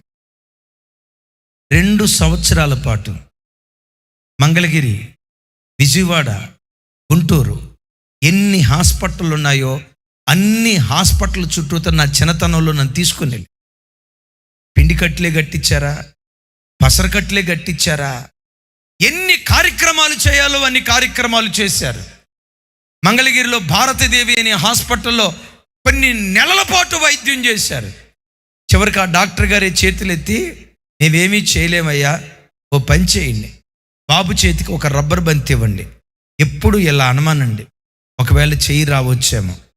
అలా కూడా ప్రయత్నం చేశా, రాలా. నా చిన్నతనంలో నా చెయ్యి ఇలా ఉండేది. చెంబు పట్టుకోవాలంటే చెంబు లోపల చెయ్యి దూర్చి ఆ చేత్తో ముంజేత్తో చెంబుని ఇట్లా పైకి లేపేవాడిని. నా చిన్నతనంలో ఈడుకుంటా, ఈయన ఎందుకు ఆటలకు పిలుస్తారు, ఈడుకుంటోడురా, ఈడేం ఆడతాడురా అనేవాళ్ళు. ఆ చిన్నతనంలో అంగవైకల్యంతో ఆ రోజుల్లో మా గ్రామపు ముఖద్వారం దగ్గర మందిరం ఒకటి ఉంది. మా నాన్న మందిరం దగ్గర నిలవబడి, అయ్యా వీడి బండి లాగుండేవాడు, బలంగా ఉండేవాడు, వీడి చెయ్యిట్లా అయిపోయిందయ్యా, బ్రతుకు కాలం అంతా వీడు అవిటోడు అనే పేరు నేను మొయ్యాల్సి వస్తుందయ్యా, నా కొడుకుని ఇలా చూడలేకపోతున్నానయ్యా, నా కొడుకును బాగు చేయయ్యా. వాడినే గనక బాగు చేస్తే వాడి చేతుల నిండా ఎంత కానుక పడుతుందో, రేపు క్రిస్మస్ దినాన నీ మందిరంలో నేను కానుకేస్తానయ్యా. దేవుని మందిరం ఎదుట నిలబడి నా చెయ్యి కొరకు ప్రార్థించాడు. ఆ ప్రార్థన దేవుడు ఆలకించి ఓచ చెయ్యిగా ఉన్న నా చెయ్యిని మామూలు చెయ్యిగా నా ప్రభు మార్చాడు. డాక్టర్లు ఏది అసాధ్యమన్నారో, డాక్టర్లు ఏది మా వలన కాదన్నారో, వీడిని బాగు చేయటం అసంభవం, వీనికి స్వస్థత రాదు. డాక్టర్లు చేతులెత్తితే మనుషులకు ఏది అసాధ్యమో దేవునికి అది సాధ్యం. దేవునికి అది సాధ్యం. దేవునికి అది సాధ్యం.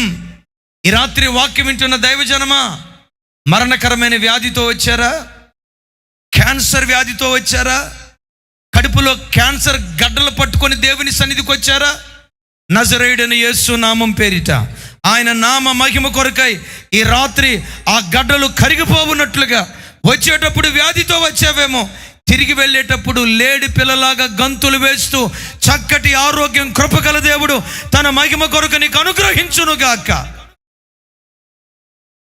క్రిస్మస్ రానే వచ్చింది. నాకు బాగా గుర్తు, నా 2 చేతుల నిండా కానుక పెట్టి, చిల్లర పైసలే లేండి, 2 చేతుల నిండా కానుక పెట్టి ఆ మందిరంలో సేవ చేసే సేవకుడికి కానుక ఇచ్చింది ఇప్పటికీ నాకు జ్ఞాపకం.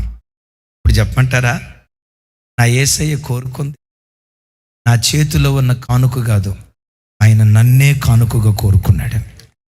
తన మహిమ కలిగిన సేవ చేయటానికి ఒక కానుకగా ప్రభు నన్ను కోరుకున్నాడు. మెట్టుకు చూడండి, ఒక మాట మానవాళి జీవితంలో శత్రువు, ఒకటి పాపం, రెండవది రోగం, మూడవది పేదరికం. ఒకసారి చెప్పండి ఈ మాట. మూడవది పేదరికం. లోకంలో పేదలను ధనవంతులను చేయాలని ప్రభుత్వం వారు ఎన్నో పథకాలు పెడుతున్నారు, మంచిదే. ప్రభుత్వం వారు అలా పథకాలు పెట్టడం మంచిదే. కానీ ప్రభుత్వం వారు ఎన్ని పథకాలు పెట్టినా విచిత్రం తెలుసా? ధనవంతుడు మరి ధనవంతుడు అవుతున్నాడు, పేదవాడు మరి పేదవాడు అవుతున్నాడు. పేదరికాన్ని నిర్మూలన చేయగలిగిన శక్తి ప్రభుత్వం చేతిలో లేదు. పేదరికాన్ని నిర్మూలన చేయగలిగే శక్తి అధికారుల చేతుల్లో లేదు. పేదరికాన్ని నిర్మూలన చేయగలిగిన శక్తి నా ప్రభు అయిన యేసుక్రీస్తు వారిలో దాగుంది. ఒక దరిద్రుని లేవనెత్తి సింహాసనం మీద కూర్చోబెట్టగలిగిన శక్తి ప్రభు అయిన యేసుక్రీస్తులో దాగుంది. ఒకసారి నా వైపు చూడండి. ఈ ముగ్గురు శత్రువుల్లో ఏ శత్రువు చేతిలో నువ్వు పడిపోయావు? పాపం అనే శత్రువా? రోగం అనే శత్రువా? ఆర్థిక ఇబ్బందులనే శత్రువా? పటేలుగా పిలువబడుతున్న యేసుక్రీస్తును నీ పోరాట భూమిలోకి ఆహ్వానించు. సమస్తం కోల్పోయి దుఃఖంతో, తెలియని వేదనతో ఉన్న నీ శూన్యాన్ని సమృద్ధితో నింపటానికి దేవుడు, అవును, పొట్టేలుగా అబ్రహాము జీవితంలో ప్రత్యక్షమై అబ్రహాము యొక్క గుండె కోతను తీర్చిన దేవుడు పొట్టేలుగా ఈ రాత్రి ప్రత్యక్షమై నీ గుండె కోతను నా ప్రభు తీర్చునుగాక. చప్పలు కొడితే యేసయ్యకు స్తోత్రాలు చెప్దాం. రైట్. ఆ తండ్రి అయిన దేవుని దగ్గరికి రావటానికి మూడో మాట ఏమంటాడు తెలుసా? మేకల మందలో మగది అన్నాడు. ఒకసారి ఈ మాట చెప్పండి. మేకల మందలో మగది. మేకల మందలో మగదాన్ని ఏమంటారు? యేసుక్రీస్తు ప్రభువారు ఎవరో తెలుసా? పొట్టేలు. సారీ, మేకలలో మగదాన్ని ఏమంటారు? పొట్టేలు అంటారు. అది ఏ పోతు? పరిశుద్ధ గ్రంథమైన బైబిల్లో మేకపోతు దేని గుర్తో తెలుసా? టీవీతో నడిచే నడకకు గుర్తు. టీవీగా నడుచున్నవి 4 కలవు. నంబర్ 1 సైన్యమునకు ముందు నడుచు రాజు. నంబర్ 2 సింహం. నంబర్ 3 అక్కడ చక్కటి మాట అంటాడు, మేకపోతు అంటాడు. ఒకసారి నా వైపు చూడండి, మిమ్మల్ని అడుగుతా. గొర్రెల నడక ఎప్పుడైనా చూసారా? గొర్రె ఎప్పుడు తల వంచి మెల్లిగా అలా వెళ్తూ ఉంటుంది, మెల్లిగా వెళ్తుంది. మేక కూడా అంత టీవీగా నడవదు. మేకపోతు చూసారా? అసలు దాని నడక అంటారు చూసారా, ఎంత టీవీగా ఉంటుందో. మేకే కానీ రాజసం ఉట్టిపడేటట్లుగా అది నడుస్తుంది. విన్నారా? దాని నడక బహు టీవీగా ఉంటుంది. మన ఆరాధ్య దైవం ప్రభు అయిన యేసుక్రీస్తు వారి నడక టీవీతో కూడుకున్న నడక. అద్భుతం తెలుసా? ఏంటి ఆయనలో ఉన్న టీవీ, ఆయనలో ఉన్న రాజసం, ఆయనలో ఉన్న గొప్పతనం ఏంటి? ఆయన ఏది చెప్పాడో అదే చేశాడు. ఏ నీతిని ప్రకటించాడో ఆ నీతి తన ప్రవర్తన ద్వారా ప్రజలకు చూపించాడు. చప్పట్లు కొడుతూ దేవునికి స్తోత్రాలు చెప్దాం. అది చేశాడు. ఎందుకో తెలుసా? ఆయన నడక రాజసంతో కూడుకున్నటువంటి నడక. ప్రభువారు మాట్లాడుతూ వ్యభిచరించవద్దు అని ధర్మశాస్త్రంలో రాయబడిన మాట మీరు ఎరుగుదురు కదా. నేను మీతో చెప్పున్నదేమనగా, ఒక స్త్రీని మోహంతో చూచువాడు అప్పుడే ఆమెతో వ్యభిచరించి ఉన్నాడు. ఈ మాట చెప్పినప్పుడు వాళ్ళు అనుకోని ఉండొచ్చు, అయ్యా శరీరంతో పాపం చేయకపోవటం సాధ్యమేమో కానీ కళ్ళతో పాపం చేయకపోవటం సాధ్యమా? అది అసలు నీకు సాధ్యమా అన్నట్లుగా ప్రభు వైపు చూశారు. ప్రభువారు మాట్లాడుతూ ఇంకొక మాట కూడా అన్నారు. మిమ్మల్ని ఎవరైనా కుడి చెంప మీద కొడితే ఏంటి 2 చెంపలు కొట్టమన్నాడా? కొత్త బైబిల్ రాసేటట్టున్నారు. ఎవరైనా మిమ్మల్ని కుడి చెంప మీద కొడితే ఎడం చెంప చూపించండి అని అన్నారు. చెప్తూ ఇంకొక మాట కూడా అన్నారు, మీరు నిలవబడి ప్రార్థించున్నప్పుడల్లా మీ శత్రువుల కొరకు ప్రార్థించండి. ఒకసారి అనండి ఆ మాట. మీ శత్రువుల కొరకు ప్రార్థించండి అన్నారు. వాళ్ళు అన్నారు, అయ్యా ఎడం చెంప కొడితే కుడి చెంప చూపించాలా? ఎవరు చూపిస్తారా? ఎట్ట ప్రార్థన చేసేటప్పుడు శత్రువు కొరక. ఒకవేళ కనుక శత్రువు కొరకు ప్రార్థన చేయాల్సి వస్తే ఏమని ప్రార్థన చేస్తామో తెలుసా? వాడి కాళ్ళు ఏదో అనండి, వాడి కాళ్ళు ఏదో చెప్పండి సార్. యువతలోడు చేస్తున్నాడట ప్రార్థన, అవతలోడు గంభీరంగా ప్రార్థన చేస్తున్నాడట. మొత్తానికి వీళ్ళిద్దరికి అసలు పడదంట. దేవుడు ఆడి దగ్గరికి ప్రత్యక్షమై, భక్త నీకేం కావాలో కోరుకో, నువ్వు కోరుకున్న ప్రతిదీ నీకు ఇస్తాను అన్నాడట. వాడు అన్నాడట, దేవా వాడికి ఒకటిస్తే నాకు 2 ప్రభువా అని మనసులో పెట్టుకొని, లోపల మనసులో పెట్టుకొని అంటాడట, దేవా నా కన్ను ఒకటి తీసేయి, నా చెయ్యి ఒకటి తీసేయి, నా కాలు ఒకటి తీసేయి. ఏమన్నాడు? ఒరే ఏమిరా ఎట్లా అడిగావండి? నాకంటే ముందు వాడు కోరుకున్నాడు కదా, వాడు అడిగిన దానికి నాకు డబుల్ ఇవ్వమని, వాడు అడిగిన దానికి డబుల్ ఇవ్వమన్నాడు కదా, నాకు పోతే ఒక్క కన్ను, వాడికి 2 కళ్ళు పోతాయి కదా సార్. నాకు పోయేది ఒక్క కాలు, వాడికి 2 కాళ్ళు పోతాయి కదా సార్. నాకు పోయేది ఒక చేయి, వాడికి 2 చేతులు పోతాయి కదా సార్. చూడండి, చాలామంది శత్రుత్వంతో ఉంటారు. కానీ ప్రభు చెప్పిన మాట ఏంటో తెలుసా?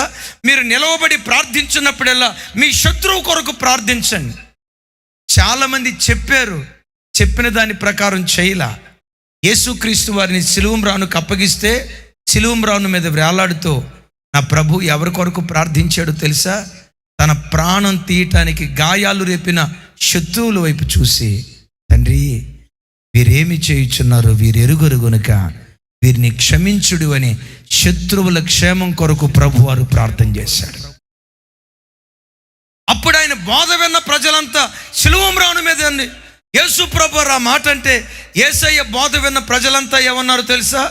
ఈయన నిజముగా నీతిమంతుడై ఉన్నాడు, ఈయన నిజముగా దేవుని కుమారుడై ఉన్నాడు, ఈయన నిజముగా దేవుడై ఉన్నాడు. ఎందుకో తెలుసా? యేసుక్రీస్తు ఏది చెప్పాడో అదే చేశాడు. ఎందుకో తెలుసా? ఆయన నడక రాజసంతో కూడుకున్నటువంటి నడక, రాజసంతో కూడుకున్న నడక. చాలామంది ఉన్నారు, నీతి మాటలు చెప్పేవాళ్ళు చాలామంది ఉన్నారు. ఆ మాట నేను చెప్పలేను, కానీ నీతి మాటలు చాలామంది చెప్తారు. చేసే పనులన్నీ దరిద్ర పనులు. నా ప్రభు ఎవరో తెలుసా? ఆయన మాటలో నీతి, ఆయన నడకలో నీతి ఉంది. ఆయన నడకలో నీతి ఉంది. ఎవడైనా తండ్రిని చేరాలంటే మేకపోతుగా పిలువబడుతున్న యేసుక్రీస్తును ఆశ్రయించి, ఆయన ఎలా టీవీగా నడిచాడో ఆయన వల్ల ఎవరు టీవీగా నడుచుకుంటూ వెళ్తారో తండ్రి అయిన దేవునిని చేరుకునే కృప ఆ వ్యక్తులకు దేవుడు మనకు అనుగ్రహించును గాక. చప్పలు కొడుతూ దేవునికి స్తోత్రాలు చెప్దాం. అయితే ఓ మాట ఆయన నడక టీవీగా ఉండటమే కాదు, ఆయన ఆశ్రయించిన ఆయన పిల్లలైన మన నడక కూడా టీవీగా ఉండాలి. అనండి ఒకసారి, టీవీగా ఉండాలి కాదు, టీవీ అనండి. టీవీగా పెద్దగానండి అనండి, పెద్దగా. ఏది టీవీయో తెలుసా? రాజకుమార పుత్రిక, నీ పాదరక్షకములతో ఎంత అందముగా నడుచుచున్నావు. పాదరక్షకం అంటే వాక్యం. వాక్యానికి తగినట్లుగా ఎవరు నడుస్తారో వారి నడక యేసయ్య ఎదుట రాజసం ఉట్టిపడినట్లుగా ఉంటుంది. చప్పలు కొడుతూ స్తోత్రాలు చెప్దా.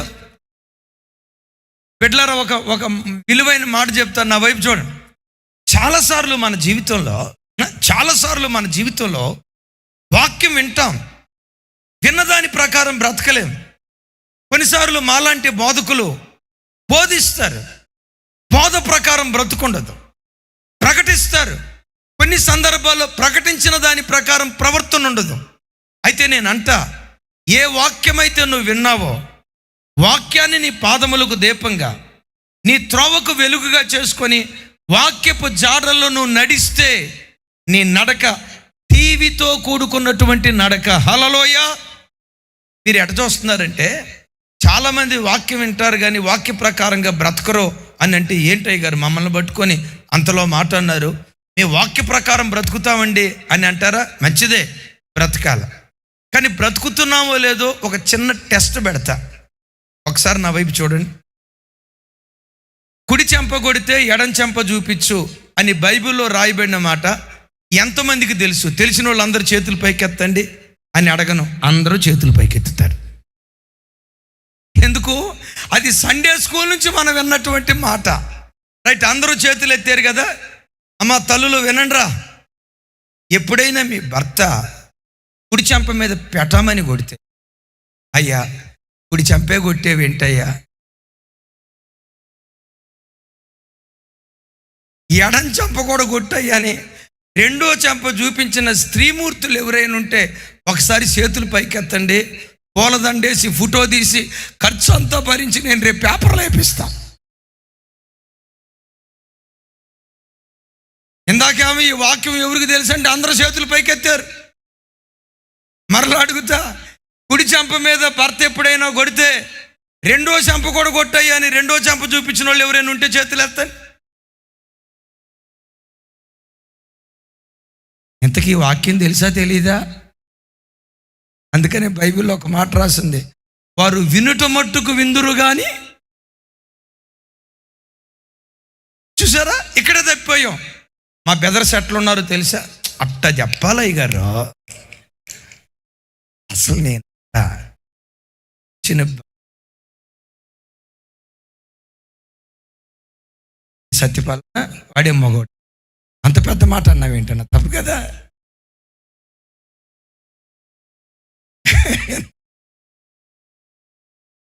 అని చూడండి, మా బ్రదర్స్ ఎట్ట చూస్తున్నారంటే అట్ట చెప్పాలి అయ్యగారు, భార్యని కొట్టి తెరజన్నా అనేదో అక్కను కొట్టావంట.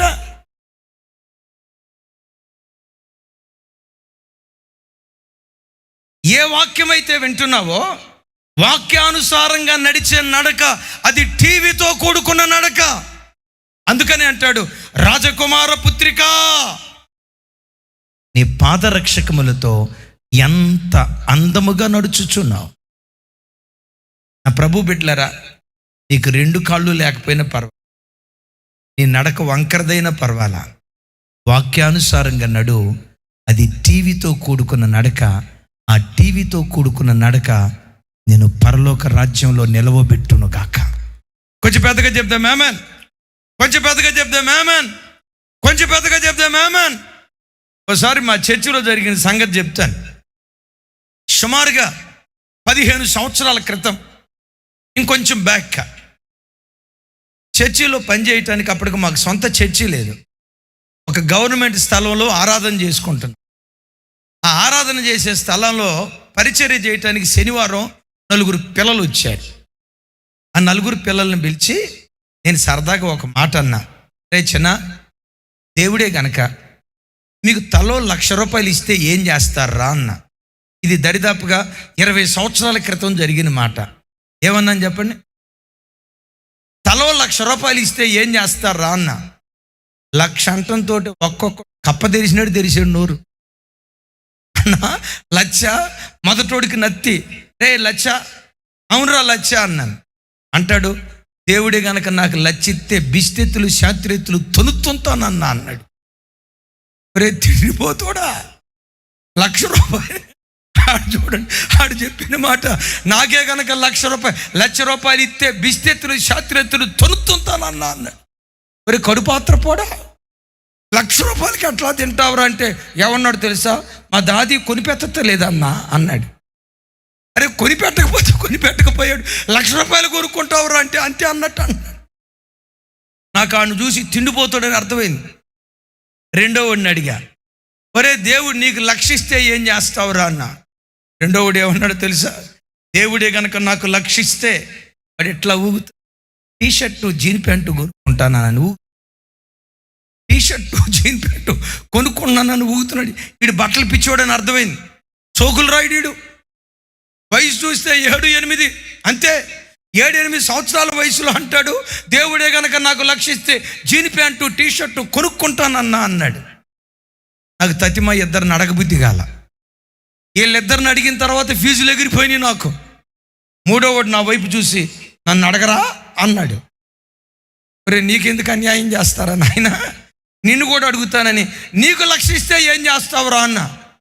మూడోవాడు ఏమన్నాడు తెలుసా? ఆన్సర్ ఆల్రెడీ రెడీగా పెట్టుకొని ఉన్నాడు.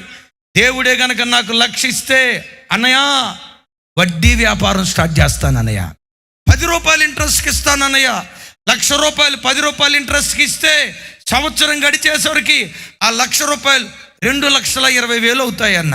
ఆ 2,20,000 రెండో సంవత్సరం వడ్డీకి ఇస్తే ఎంత అవుతుందన్న? ఆ మొత్తం కలిపి 3వ సంవత్సరం ఇస్తే ఎంత అవుతుందన్న? మొత్తానికి 10 సంవత్సరాల కల్లా ముఖేష్ అంబానీ కలుడైనంత లెక్క చెప్పాడు. విన్నారా? కుబేరుడు లెక్క చెప్పాడు. నేను అనుకున్న వీడికి ఎంత మేధావితనోరా బాబు, ఎంత లెక్క చెప్పాడని వాడి వైపు చూసి ఇక 4వ వాడిని అడగబుద్ధి కాల, ఒక్కడే ఉన్నాడు. సరే అడుగుదాం అయిపోద్ది అని అనుకొని, రేచిన నీకు లక్షిస్తే ఏం చేస్తావురా అన్న. చేతులు కొట్టు అన్నా, దేవుడే కనుక నాకు లక్షిస్తే, అవునరా దేవుడే ఇచ్చాడు, ఏం చేస్తావురా అన్న. దేవుడే కనుక నాకు 1,00,000 రూపాయలు ఇస్తే ఆ 1,00,000 రూపాయల్లో 10,000 రూపాయలు దశంభాగం తీసి ఆ దశంభాగం తీసుకొని మొట్టమొదట మందిరానికి వచ్చి మందిరంలో కానుకేస్తాను అన్న అన్నాడు. ఎందుకంటే అలవాటు లేదనుకుంటా, నేనేం చెప్పేది. నాకు ఆ మాట వింటంతో నా ప్రాణం లేచి వచ్చినట్టు అయిపోయింది. ఎట్టాటోడు ఒక్కడో చూసైనా సేవ చూయించలేను ఆయన అని అనుకున్నా. అన్ను వదిలిపెట్టలా. మరి దశంభాగం ఇవ్వాలని ఎవరు చెప్పారా? లేఖనం చెప్తుంది కదన్నా. నేను వదిలిపెట్టలా.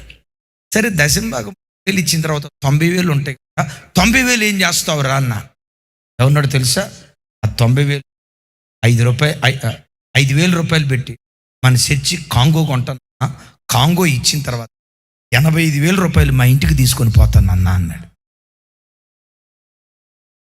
నేను చప్పట్లు కొట్టలా వెంటనే నేను అన్న ఒక మాట అడిగా, 90,000 రూపాయలు 5,000 రూపాయలు పెట్టి నువ్వు కాంగో కొనే బదులు ఆ దశంభాగంలో 5,000 రూపాయలు పెట్టి కాంగో కొని 5,000 రూపాయలు దేవునికి వచ్చు కదరా అన్న.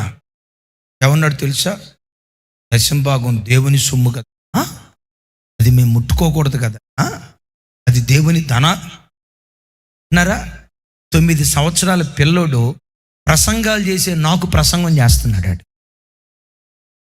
అది దశంభాగం కదన్నా, దేవుని సొమ్ము కదన్నా, దాన్ని ముట్టుకోకూడదు కదన్నా అని చెప్తున్నాడు. నిజంగా బిడ్డ అన్న మాట నా హృదయాన్ని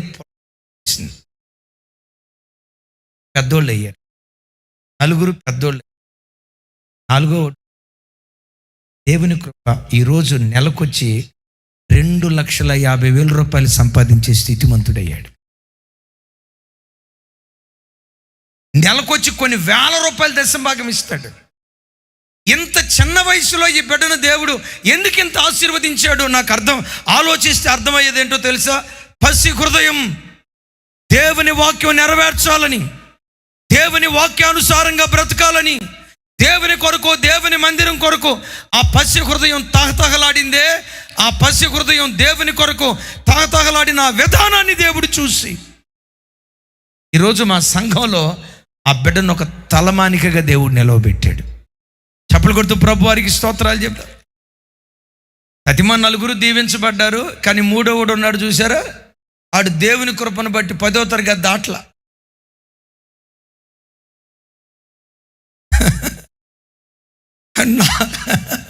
నాలుగైదు సార్లు యుద్ధం చేశాడు. 4-5 సార్లు యుద్ధం చేశాడు.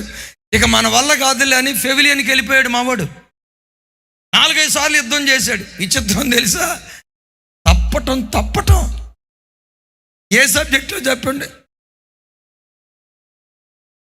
ఎక్కడ తెలిసిందే? అడు మొత్తానికి సొట్టంలాగే ఉన్నాడు. అడు తప్పటం లెక్కలోనే తప్పాడు. నేను ఒకరోజు వాడికి పెళ్లి చూపుల కోసమని వచ్చారట, అడిగారట ఏం చదువుతావంటే ఎంఏ అన్నాడట. అనండి, ఎంఏ అంటే వాళ్ళు వచ్చి అయ్యా మీ చర్చిలో ఎంఏ చదివే అబ్బాయి ఉన్నాడు కదా, మా అమ్మాయి ఎంఏ బిఈడి, ఎంఏ 2 కలుస్తాయి కదా, అందుకని ఆ అబ్బాయికి ఇచ్చి చెప్దాం అనుకున్నాం అన్నారు. నాకు అర్థం కాక మా చర్చిలో నాకు తెలిసి ఎంఏ చదివే వాళ్ళు ఎవరూ లేరే అని అంటే అదుగదుగుదుగు ఆపాయేనయ్యా అన్నారు.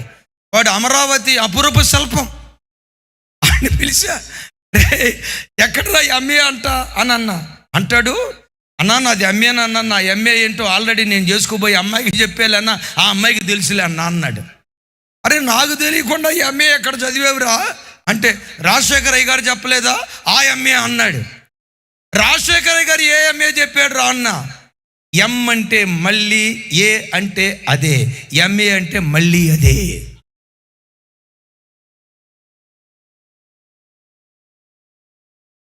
విన్నారు?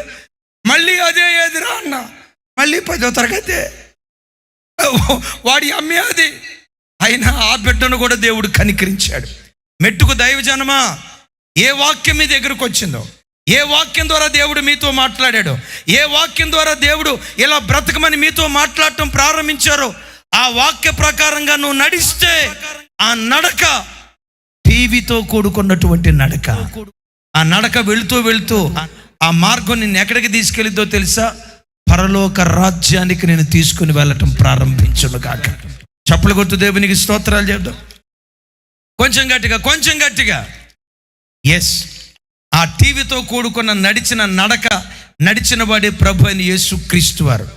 ఏ వ్యక్తి అయినా తండ్రి యొద్దకు చేరాలంటే ఎద్దులాగా కష్టపడిన యేసుక్రీస్తే మార్గం, పొటేలులాగా పోరాడి గెలిచిన యేసుక్రీస్తే మార్గం, టీవీతో నడిచిన యేసుక్రీస్తే మార్గం. ఆఖరి మాట చెప్పి నేను ముగిస్తాను. 4వది ఏది చెప్పండి? కొంచెం గట్టిగా. 4వది ఏది చెప్పండి? 4వది పావురం. దీనిలో చాలా శ్రేష్టమైన లక్షణాలు ఉన్నాయి. యేసుక్రీస్తు వారిని వాక్యం పావురంతో పోల్చింది. పావురం పవిత్రతకు గుర్తు. పావురం చేదు కట్టు లేని నిష్కలంకమైన జీవితానికి. రైట్, వింటున్నారా? పాము వలె వివేకులై, పావురము వలె నిష్కపటులై. నిష్కలంకత్వానికి, నిష్కపటత్వానికి ఇది గుర్తుగా ఉంది. పావురంలో ఉన్న నిష్కలంకత్వం ఏంటో తెలుసా? ఒక అద్భుతం. ఈ సృష్టిలో ఏ జీవరాశిలో లేని ఒక అద్భుతమైన గుణం. ఏంటో గుణం తెలుసా? పావురం ఒక పావురంతో జత కట్టిన తర్వాత, ఒక ఆడపావురాయి మరొక మగపావురాయితో జత కట్టిన తర్వాత, లేదా ఒక మగపావురాయి మరొక ఆడపావురాయితో జత కట్టిన తర్వాత చనిపోయే వరకు ఆ రెండే కలిసి భార్యాభర్తలుగా బ్రతుకుతాయి. ఎంత విచిత్రమో చూడండి. ఒకవేళ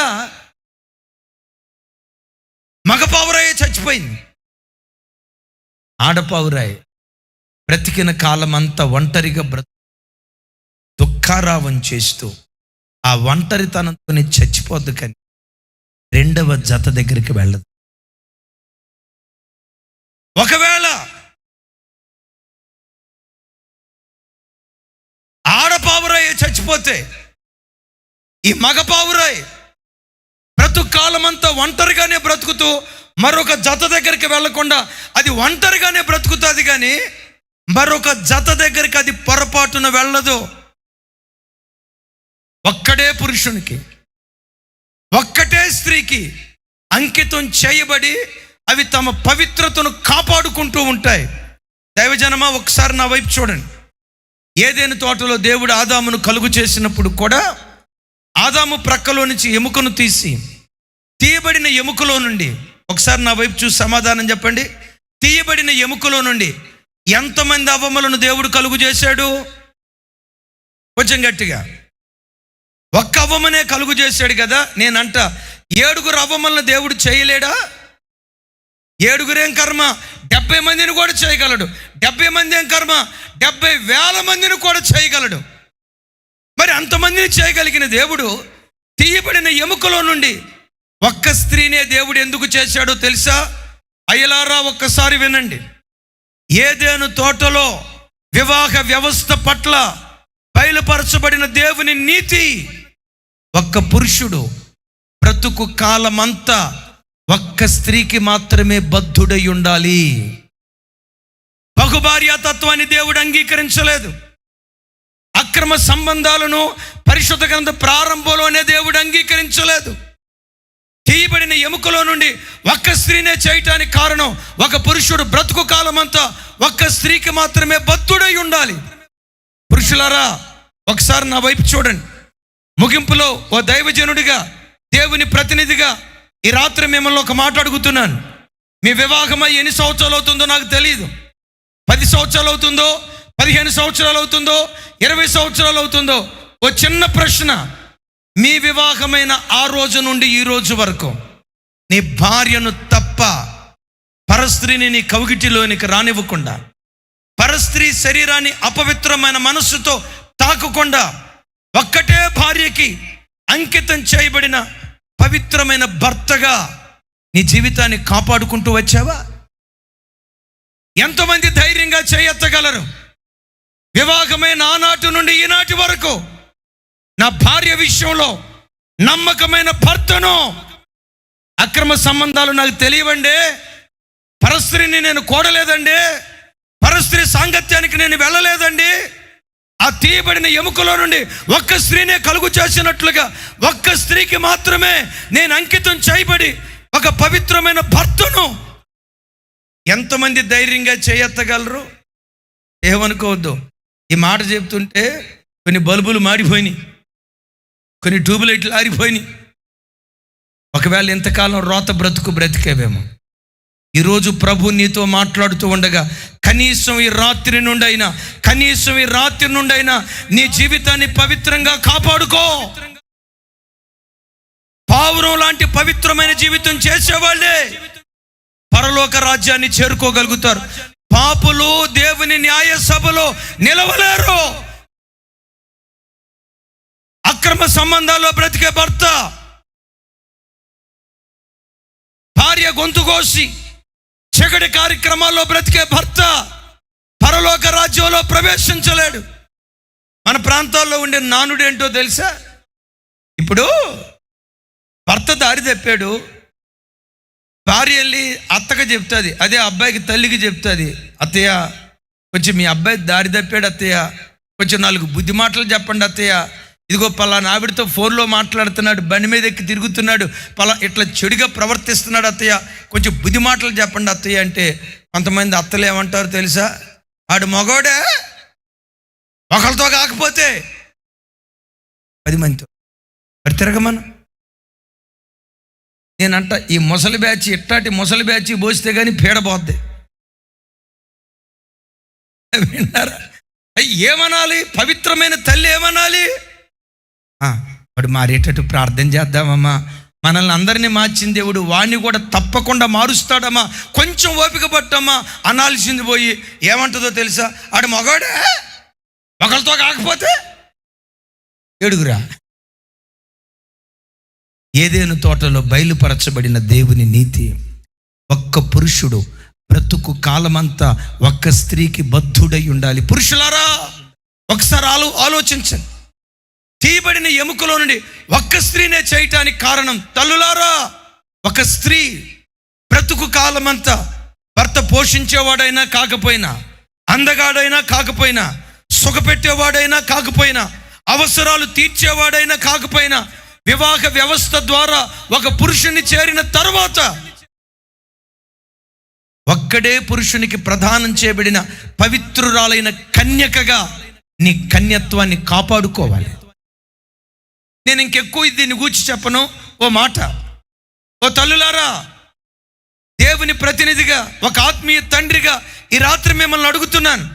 నా వివాహమైన ఆనాటి నుండి, నా భర్తను, నా వివాహమైన ఆనాటి నుండి ఏ పరపురుషుని సాంగత్యానికి నేను వెళ్ళలేదయ్యా.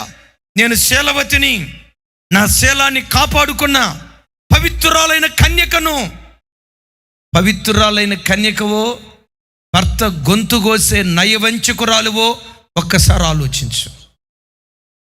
పాపంతో సువార్త కోటానికి నువ్వు రావచ్చు, పాపంతో ఆదివారం మందిరంలో ప్రవేశించవచ్చు, పాపంతో పరలోకంలో ప్రవేశించలేవు సుమి. దేవుని రాజ్యంలో ప్రవేశించలేం.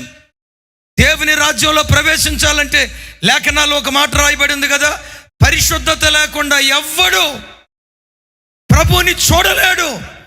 రైట్. వివాహమైన భార్యాభర్తలారా విన్నారు కదా, వివాహం కాని యవ్వన బిడ్డలారా ఒకసారి నా వైపు చూడండి. ఈ సెల్ ఫోన్ వ్యవస్థ వచ్చిన తర్వాత యువత భయంకరంగా పాడైపోతుంది. ఒక రకంగా కాదు. ఆ మధ్య ఒక విశ్లేషకుడు చెప్తూ అంటాడు, ఈ కడవరి దినాల్లో వివాహం కాకమునుపు యోసేపులాగా పవిత్రతను కాపాడుకునే వాళ్ళు నిజంగా ఉంటారా? ఇది అసంభవమేమో అన్నట్లు. ఎస్తేరులాగా, రెబెక్కాలాగా కన్యత్వాన్ని కాపాడుకునే యవ్వన ఆడబిడ్డలు ఈ కడవరి దినాల్లో ఉంటారా? ఇదొక ప్రశ్నార్థకం. అయితే నా నమ్మకం, ఏ కాలములోనైనా దేవుని కొరకు బ్రతికే శేషం తప్పకుండా నిలిచి ఉంటుంది. చప్పలు కొడుతూ ప్రభు వారికి స్తోత్రాలు చెప్దాం. పెద్దగా హల్లెలూయా. దేవుని కొరకు బ్రతికే శేషం ఏ కాలములోనైనా తప్పకుండా నిలిచి ఉంటుంది. కానీ నా ప్రార్థన ఏంటో తెలుసా? ఆ శేషము నీవై ఉండాలి, ఆ శేషము నీ పిల్లలై ఉండాలి, ఆ శేషము నీ గర్భాన పుట్టిన నీ పిల్లలైతే మాదీయ పారసిక రాజ్యంలో ఎస్తేరు నిలవబెట్టినట్లుగా ఈ తెలంగాణ గడ్డ మీద నీ పిల్లల్ని నా దేవుడు నిలవబెట్టును గాక. ఈ భరత గడ్డలో నీ కుమారులను దేవుడు నిలవబెట్టును గాక. దినాలు భయంకరం. ఎంత దయనీయమైన స్థితి. భూతద్దం పెట్టి వెతుకుతూ యవ్వన కాలంలో పవిత్రంగా బ్రతికే వాళ్ళు ఉన్నారా? శీలాన్ని కాపాడుకునే వాళ్ళు ఉన్నారా? అసలు పవిత్రత అనే మాటకు ఈ కాలపు పిల్లలకు అర్థం తెలుసా? ఓ ప్రశ్నార్థకరంగా ఈ కాలం పరిస్థితి మారిపోయింది.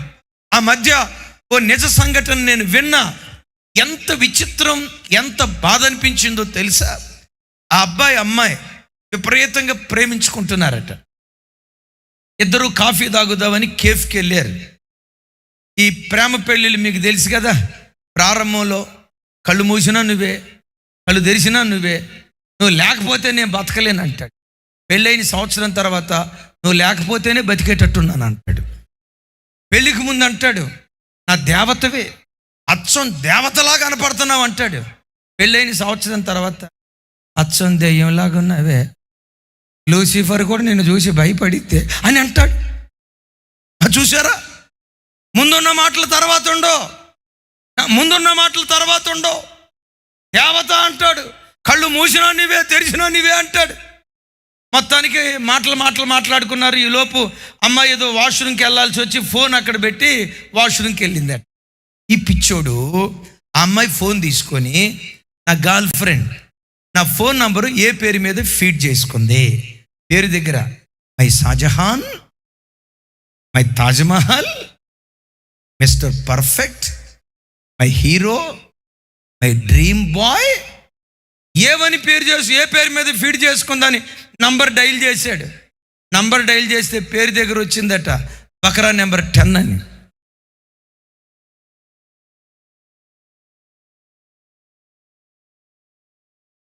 ఏమంట ఇంకోసారి చెప్పాలి. ఇంకోసారి చెప్పాలి. ఏమంట? బకరా నెంబర్ 10. ఇది 10వ గొర్రె, ఇది కూడా గొర్రె. ఇప్పుడు 9 గొర్రెలు అయిపోయినాయి. ఇది 10వ గొర్రె. ఈ గొర్రె కూడా రేపో మాపో వధించబడుతుందా? వేరు కదా. ఇలాంటి రోత బ్రతుకుతున్న వాళ్ళల్లో నీ కడుపును పుట్టిన యవ్వన బిడ్డలు ఉన్నారేమో ఒకసారి చూడు. ఎవరిని కూర్చో చెప్తే బాగానే నవ్వే ఒక మాట. ఇలాంటి రోత బ్రతుకుతున్న వాళ్ళు నీ కడుపును పుట్టిన కొడుకులేమో, నీ కడుపును పుట్టిన కుమార్తెలేమో. అసలు నీవే ఆ రోత బ్రతుకుతున్నవేమో ఆలోచించు. ఔరం నిష్కలంకమైనది. రెండవది ఏంటో తెలుసా? నిష్కపటమైనది. చెప్పండి. దానికి ఏముండదట? చెప్పాలి. ఏముండదట? చేదుకట్టు, కపటం దానికి ఉండదట. అంత నిష్కపటమైన హృదయంతో పావురం బ్రతికినట్లుగా యేసుక్రీస్తు వారు కూడా బ్రతికారు. యేసుక్రీస్తు వారు ఎంత నిష్కలంకమైన వాడో ఈ మాట చెప్పిక నేను ముగింపుకి వెళ్తాను. యేసుక్రీస్తు వారు ఎంత నిష్కపటమైన వారో మీకు అర్థం కావాలంటే పరిశుద్ధాత్ముడు ఆయా కాలాలలో ఆయా రీతులుగా ప్రజల మీదకి దిగొచ్చారు. నేను మిమ్మల్ని అడుగుతాను, మేడగది మీదకి పరిశుద్ధాత్మ దేవుడు ఎలా వచ్చారు? అగ్నిస్వరూపుడుగా వచ్చాడు. ఎందుకు అగ్నిస్వరూపుడుగా వచ్చాడు అక్కడ? సరే, యోర్దాను నదిలో యేసుక్రీస్తు వారు బాప్తిస్మం తీసుకొని ఆయన ఒడ్డుకొచ్చినప్పుడు యేసయ్య మీద కూడా పరిశుద్ధాత్మ దేవుడు వచ్చారు. ఎలా వచ్చారు పరిశుద్ధాత్ముడు? పావురాకారాన్ని ధరించి పావురంలాగా వచ్చాడు. మేడగది మీదేమో అగ్నిస్వరూపుడుగా వచ్చాడు. యేసుక్రీస్తు వారి మీదకేమో పావురంలాగా వచ్చాడు. మేడగది మీదకి అగ్నిలాగా ఎందుకు వచ్చాడో తెలుసా? అగ్ని చెత్తను కాల్చేస్తుంది. చెత్తను మైలను కాల్చివేసే శక్తి అగ్నిలో ఉంది. యేసుక్రీస్తు వారి మీదకి అగ్నిస్వరూపుడుగా ఎందుకు పరిశుద్ధాత్ముడు రాలేదో తెలుసా? ఆయనలో ఏ చెత్త లేదు గనుక, ఆయనలో ఏ కల్మషం లేదు గనుక, ఏ పాపము లేదు గనుక ఈయన పావురము వంటి వాడు. గట్టిగా చెప్తాం ఆమేన్. ఈయన పావురం వంటి వాడు, ఈయన పావురం వంటి వాడని ఆయన దైవత్వాన్ని ఎత్తి చూపించడానికి పరిశుద్ధాత్ముడు పావుర రూపంలో యేసుక్రీస్తు దగ్గరికి వచ్చాడు. అద్భుతం తెలుసా? ఈ 4 శ్రేష్ఠ గుణాలు నా యేసుక్రీస్తులో మాత్రమే ఉన్నాయి. గట్టిగా చెప్దాం, గట్టిగా చెప్దాం, ఇంకోసారి చెప్దాం, చివరిసారి చెప్దాం. ఈ 4 శ్రేష్ఠ లక్షణాలు ఎవరిలో ఉన్నాయి? ఆ యేసుక్రీస్తు బ్రతికినట్లుగా నువ్వు బ్రతుకుతూ ప్రతి ఆదివారం దేవుని మందిరానికి వెళ్ళి దేవుని సన్నిధిలో కట్టబడి దేవుని కొరకు బ్రతికితే ఒకరోజు మధ్యాకాశానికి వస్తాడు. ఆయన మధ్యాకాశానికి వచ్చి ఇలా బ్రతికిన ప్రతి బిడ్డను ఇంపైన దహన బలిగా దేవుడు అంగీకరించి తన పరలోక రాజ్యానికి ఆత్మస్వరూపులుగా దేవుడు మనలను చేర్చుకొనును గాక. ప్రభుతో యుగాయుగాలు బ్రతికే భాగ్యం దేవుడు మనందరికీ దయచేయును గాక. ఒక క్షణం చూడండి, ఈ రాత్రి ఇక్కడ ఎంతమందిని చూస్తున్నాం? ప్రతి ముఖాన్ని పరలోకంలో కూడా చూసే భాగ్యం దేవుడు అనుగ్రహించును గాక. మనలో ఒక డెక్క కూడా విడిచిపెట్టబడకుండును గాక. అందరూ లేచి నిలబడదాం. ఎవ్వరు అటు ఇటు చూడకుండా, ఎవ్వరు అటు ఇటు చూడకుండా వినయ భయభక్తులతో కళ్ళు మూసుకొని 2 చేతులు పైకెత్తి, దేవా ఈ రాత్రి నన్ను అంగీకరించు. ఒక క్షణం ఎవ్వరు వెళ్ళొద్దు, అందరికీ ప్రార్థన చేస్తాను. ప్రార్థన చేయించుకున్న తర్వాతే మీరు వెళ్దురుకొని ఒక క్షణం అందరు కళ్ళు మూసుకొని వినయ భయభక్తులతో 2 చేతులు ప్రభు తట్టెత్తి, దేవా పరలోకపు తండ్రిని చేరటానికి నీవే నిజమైన మార్గమని మా మనోనేత్రాలు తెరిచినందుకు స్తోత్రాలయ్యా. సర్వ శరీరులు మీరే నిజదేవుడని తెలుసుకున్నట్లుగా ప్రతి వాణి మనోనేత్రాలు వెలిగించు యేసయ్యా. 2 చేతులు ఎత్తి ప్రభుని అడుగుదాం. హల్లెలూయా, హల్లెలూయా, హల్లెలూయా, హల్లెలూయా, హల్లెలూయా. ఏ శత్రువు చేతిలో నువ్వు బంధించబడ్డా నేను విడిపించే రాత్రి ఈ రాత్రి, విడుదల రాత్రిగా ఈ రాత్రి దేవుడు చేయబోతున్నాడు. శత్రువుతో పోరాడి, అపవాదితో పోరాడి ప్రతి శత్రు కార్యాల నుండి ఈ రాత్రి నా ప్రభు నీకు విడుదల ఇవ్వబోతున్నాడు. 2 చేతులెత్తి, ఏ శత్రువు చేతిలో పట్టబడ్డావో, అప్పులనే శత్రువు చేతిలో పట్టబడ్డావేమో, పాపమనే శత్రువు చేతిలో పట్టబడ్డావేమో, రోగమనే శత్రువు చేతిలో పట్టబడ్డావేమో, 2 చేతులు పైకెత్తయ్యా. ఈ రాత్రి నాకు విడుదల దయచే. పాపమనే శత్రువును జయించలేకపోతున్నాను, ఈ పాపపు ఊపిలో నుంచి నాకు విడుదల దయచేయాలి. ఈ రాత్రి ప్రభు సన్నిధిలోను ప్రార్థన చేయగలిగితే ఈ రాత్రి విడుదల రాత్రిగా దేవుడు చేయబోతున్నాడు. ఆమేన్. ఈ రాత్రి విడుదల రాత్రిగా దేవుడు చేయబోతున్నాడు. yes ఆమేన్. నీ శత్రువులతో పోరాడి విడుదల విజయాన్ని దేవుడు దయచేయబోతున్నాడు. Thank you Jesus, thank you Jesus. పాపపు ఊపిలో కూరుకుపోయినా నాకు విడుదల కావాలి యేసయ్యా, నాకు విడుదల కావాలి యేసయ్యా, నాకు విడుదల కావాలి యేసయ్యా. నీవే నా రక్షణ శృంగమని, నాకు విడుదల ఇచ్చే దేవుడవని ఆమేన్. ఈ రాత్రి నేను నమ్ముతున్నాను యేసయ్యా, నాకు విడుదల కలుగు చేయ యేసయ్యా అని అందరూ చప్పట్లు కొడుతూ మనస్సారా, అందరూ చప్పట్లు కొడుతూ మనస్సారా థాంక్ యూ జీసస్, మహోన్నతుడైన దేవునికి చప్పట్లు కొడుతూ స్తోత్రాలు చెప్తాం. Praise the lord. మహిమగల మహారాజువే యేసయ్యా, మదిలో నిలుచు మహనీయుడవే. మహిమగల మహారాజువే యేసయ్యా, మదిలో నిలుచు మహనీయుడవే. మమకారం నీవే యేసయ్యా, మనసున్న మహారాజువే. మమకారపు ప్రాకారము నీవే యేసయ్యా, మనసున్న మహారాజువే. మహిమగల మహారాజువే, థాంక్యూ జీసస్. యేసయ్యా, మదిలో నిలుచు మహనీయుడవే.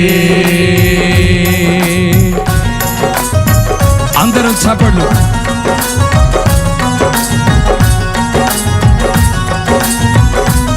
వాలంటీర్స్ మీ దగ్గరకు వస్తున్నారు. దేవుడు మిమ్మల్ని ప్రేరేపించినట్లయితే మీ హృదయపూర్వకమైన అర్పణలు, మీ హృదయపూర్వకమైన కానుకలు, అదిగో దేవుని వాక్కు, అద్భుతాలు చేసే దేవుని హస్తం.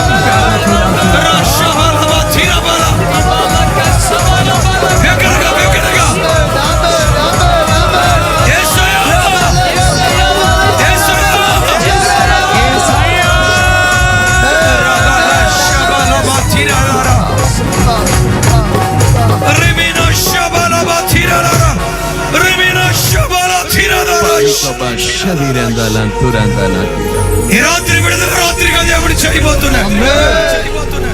విశ్వసించిన ప్రతి బిడ్డ రెండు చేతులు పైకెత్తి యేసయ్యా అని నోరారా కేకలేస్తూ యేసయ్యా, యేసయ్యా, బిగ్గరగా బిగ్గరగా మరోసారి బిగ్గరగా యేసయ్యా, యేసయ్యా, శత్రువు చేతిలో నుంచి విడిపించాయా, ఈ పాప చేతిలో నుంచి విడిపించు. Thank you Jesus. Thank you Lord. ఒక క్షణం మౌనంగా అదిగో అద్భుతాలు చేసే దేవుని హస్తం మన మధ్యలో సంచరిస్తూ ఉంది. ఏ బంధకాలతో బంధించబడి రోజు ఆరాధనకు వచ్చావో, నీ బంధకాలు దేవుడు తెంచుతున్న రాత్రి. ఆమేన్. ఆత్మస్వరూపిగా దేవుడు నిన్ను సమీపించిన రాత్రి. ఆత్మస్వరూపిగా నిన్ను సమీపించిన రాత్రి. దావీదు కుమారుడా, నన్ను దాటిపోకయ్యా, ఆ గురిటివాడు కేకలు వేసినట్లుగా హృదయంలో నుండి మౌనంగా నన్ను దాటి వెళ్ళొద్దయ్యా, నా కన్నీళ్లు తుడువయ్యా. ఒక ఎద్దులాగా మీ సన్నిధిలో బ్రతకాలి, ఒక పొట్టేలులాగా మీ సన్నిధిలో బ్రతకాలి. టీవీతో కూడుకున్న నడక నాకు దయచేయి.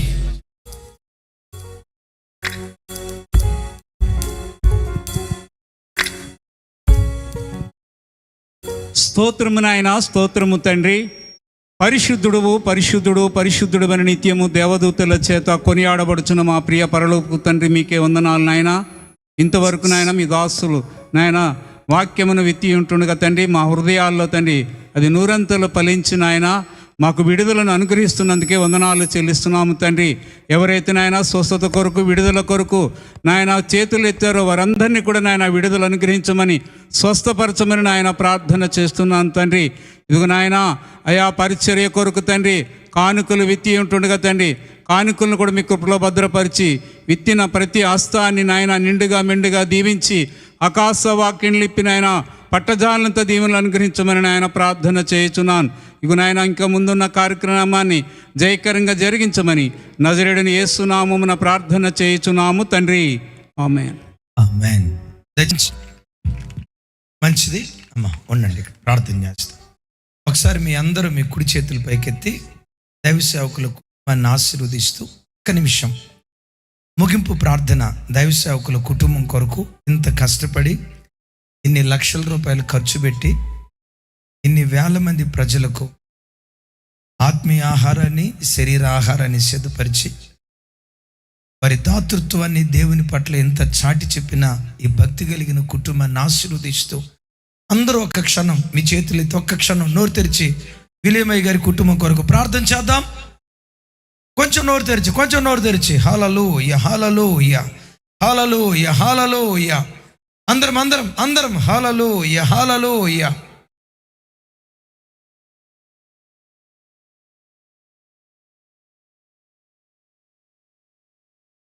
సర్వశక్తి గల తండ్రి, సకల ఆశీర్వాదాలకు కారణభూతుడా, మీ సన్నిధిలో మోకరించిన దైవజనులు విలియమ్స్ అయ్య గారి కుటుంబం కొరకు తల వంచి మిమ్మల్ని స్తుతిస్తున్నాను. వారికి ఉన్న శక్తి కొంచెమైనా శక్తికి మించి ఈ అద్భుతమైన మీటింగ్స్ ఏర్పాటు చేశారు.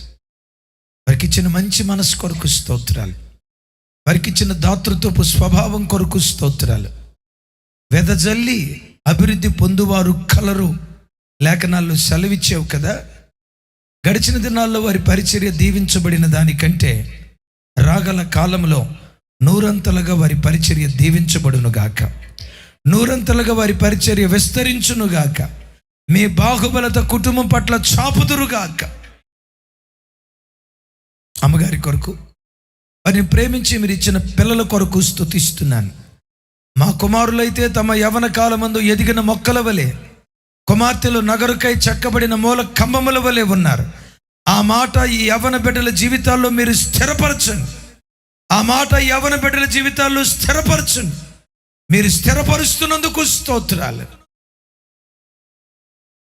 వచ్చిన అశేష ఈ జనవాహినిని బట్టి నా చేతులెత్తి వచ్చిన దైవ జనాంగం, కనులైన దైవ సేవకులందరిని బట్టి, మ్యూజిషియన్స్ని బట్టి, కోయర్ని బట్టి, దీని కొరకు పనిచేసిన ప్రతి బిడ్డను బట్టి చేతులెత్తి మిమ్మల్ని స్తుతిస్తాం. అయినా నీ బిడ్డలు బయలుదేరి వెళ్తున్నారు. కృపా సమాధానాలు బిడ్డలకు తోడుగా ఉండునుగాక. ఓ పొట్టేలు వరే మీ కొరకు బిడ్డలు బ్రతుకుదురుగాక. ఓ ఎద్దు వల్ల మీ కొరకు బ్రతుకుదురుగాక. ఓ పావురం వల్ల మీ సన్నిధిలో బ్రతుకుదురుగాక.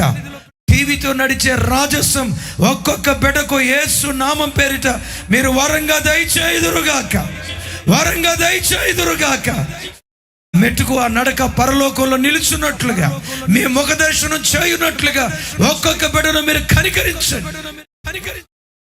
ఈ చక్కటి గ్రౌండ్ ఇచ్చిన సిఎస్ఐ యాజమాన్యం కొరకు స్తోత్రాలు. సిఎస్ఐ యాజమాన్యం వారిని దీవించండి అయ్యా. వారి పరిచర్యలు మీరు ఆశీర్వదించి మహిమ పొందండి. మీ చిత్తమైతే మరోసారి ఈ ప్రాంతంలో మేము కలుసుకునే కృప దయచేయమని, వచ్చిన ప్రతి ప్రజ ఈ రాత్రి ఈ స్థలములో ఎందరూ కూర్చున్నారో, ఎందరూ మీ వాక్యం విన్నారో, ఈ ప్రజలందరినీ పరలోకంలో కూడా చూసే భాగ్యం మీరు ఇచ్చుదురుగాక, పరలోకంలో కలుసుకునే కృప ఇచ్చుదురుగాక. ఇక్కడ కూర్చొని ఆరాధించినట్లుగా మేమందరం పరలోకంలో మిమ్మల్ని ఆరాధించే కృప ఒక డెక్క కూడా విడిచిపెట్టబడకుండునుగాక. సమస్త ఘనత మహిమ ప్రభావాలు మీకే ఆరోపిస్తూ యేసు నామం పేరిట ప్రార్థించి స్తుతించి పొంది ఉన్నాము తండ్రి. తండ్రి అయిన దేవుని ప్రేమ, కుమారుడైన యేసుక్రీస్తు ప్రభువారి దివ్య కృప, పరిశుద్ధాత్మ దేవుని అన్యోన్య సహవాసం మనకు సకల పరిశుద్ధులకు, ప్రత్యేకంగా ఎంతో వ్యయ ప్రయాసంతో ఈ కూడికలు ఏర్పాటు చేసిన విలియం గారి కుటుంబానికి సదా తోడయుండి నడిపించునుగాక. ఆమేన్, ఆమేన్. ఇంతవరకు ఓపికతో విన్నందుకు మీకు అందరికీ కృతజ్ఞతలండి. ఇంతవరకు నా ఛానల్ సబ్స్క్రైబ్ చేసుకోకపోతే దయచేసి సబ్స్క్రైబ్ చేసుకోండి, లైక్ చేయండి, షేర్ చేయండి. ఇంకా లేటెస్ట్ వీడియోల కోసం బెల్ ఐకాన్ మీద క్లిక్ చేయండి.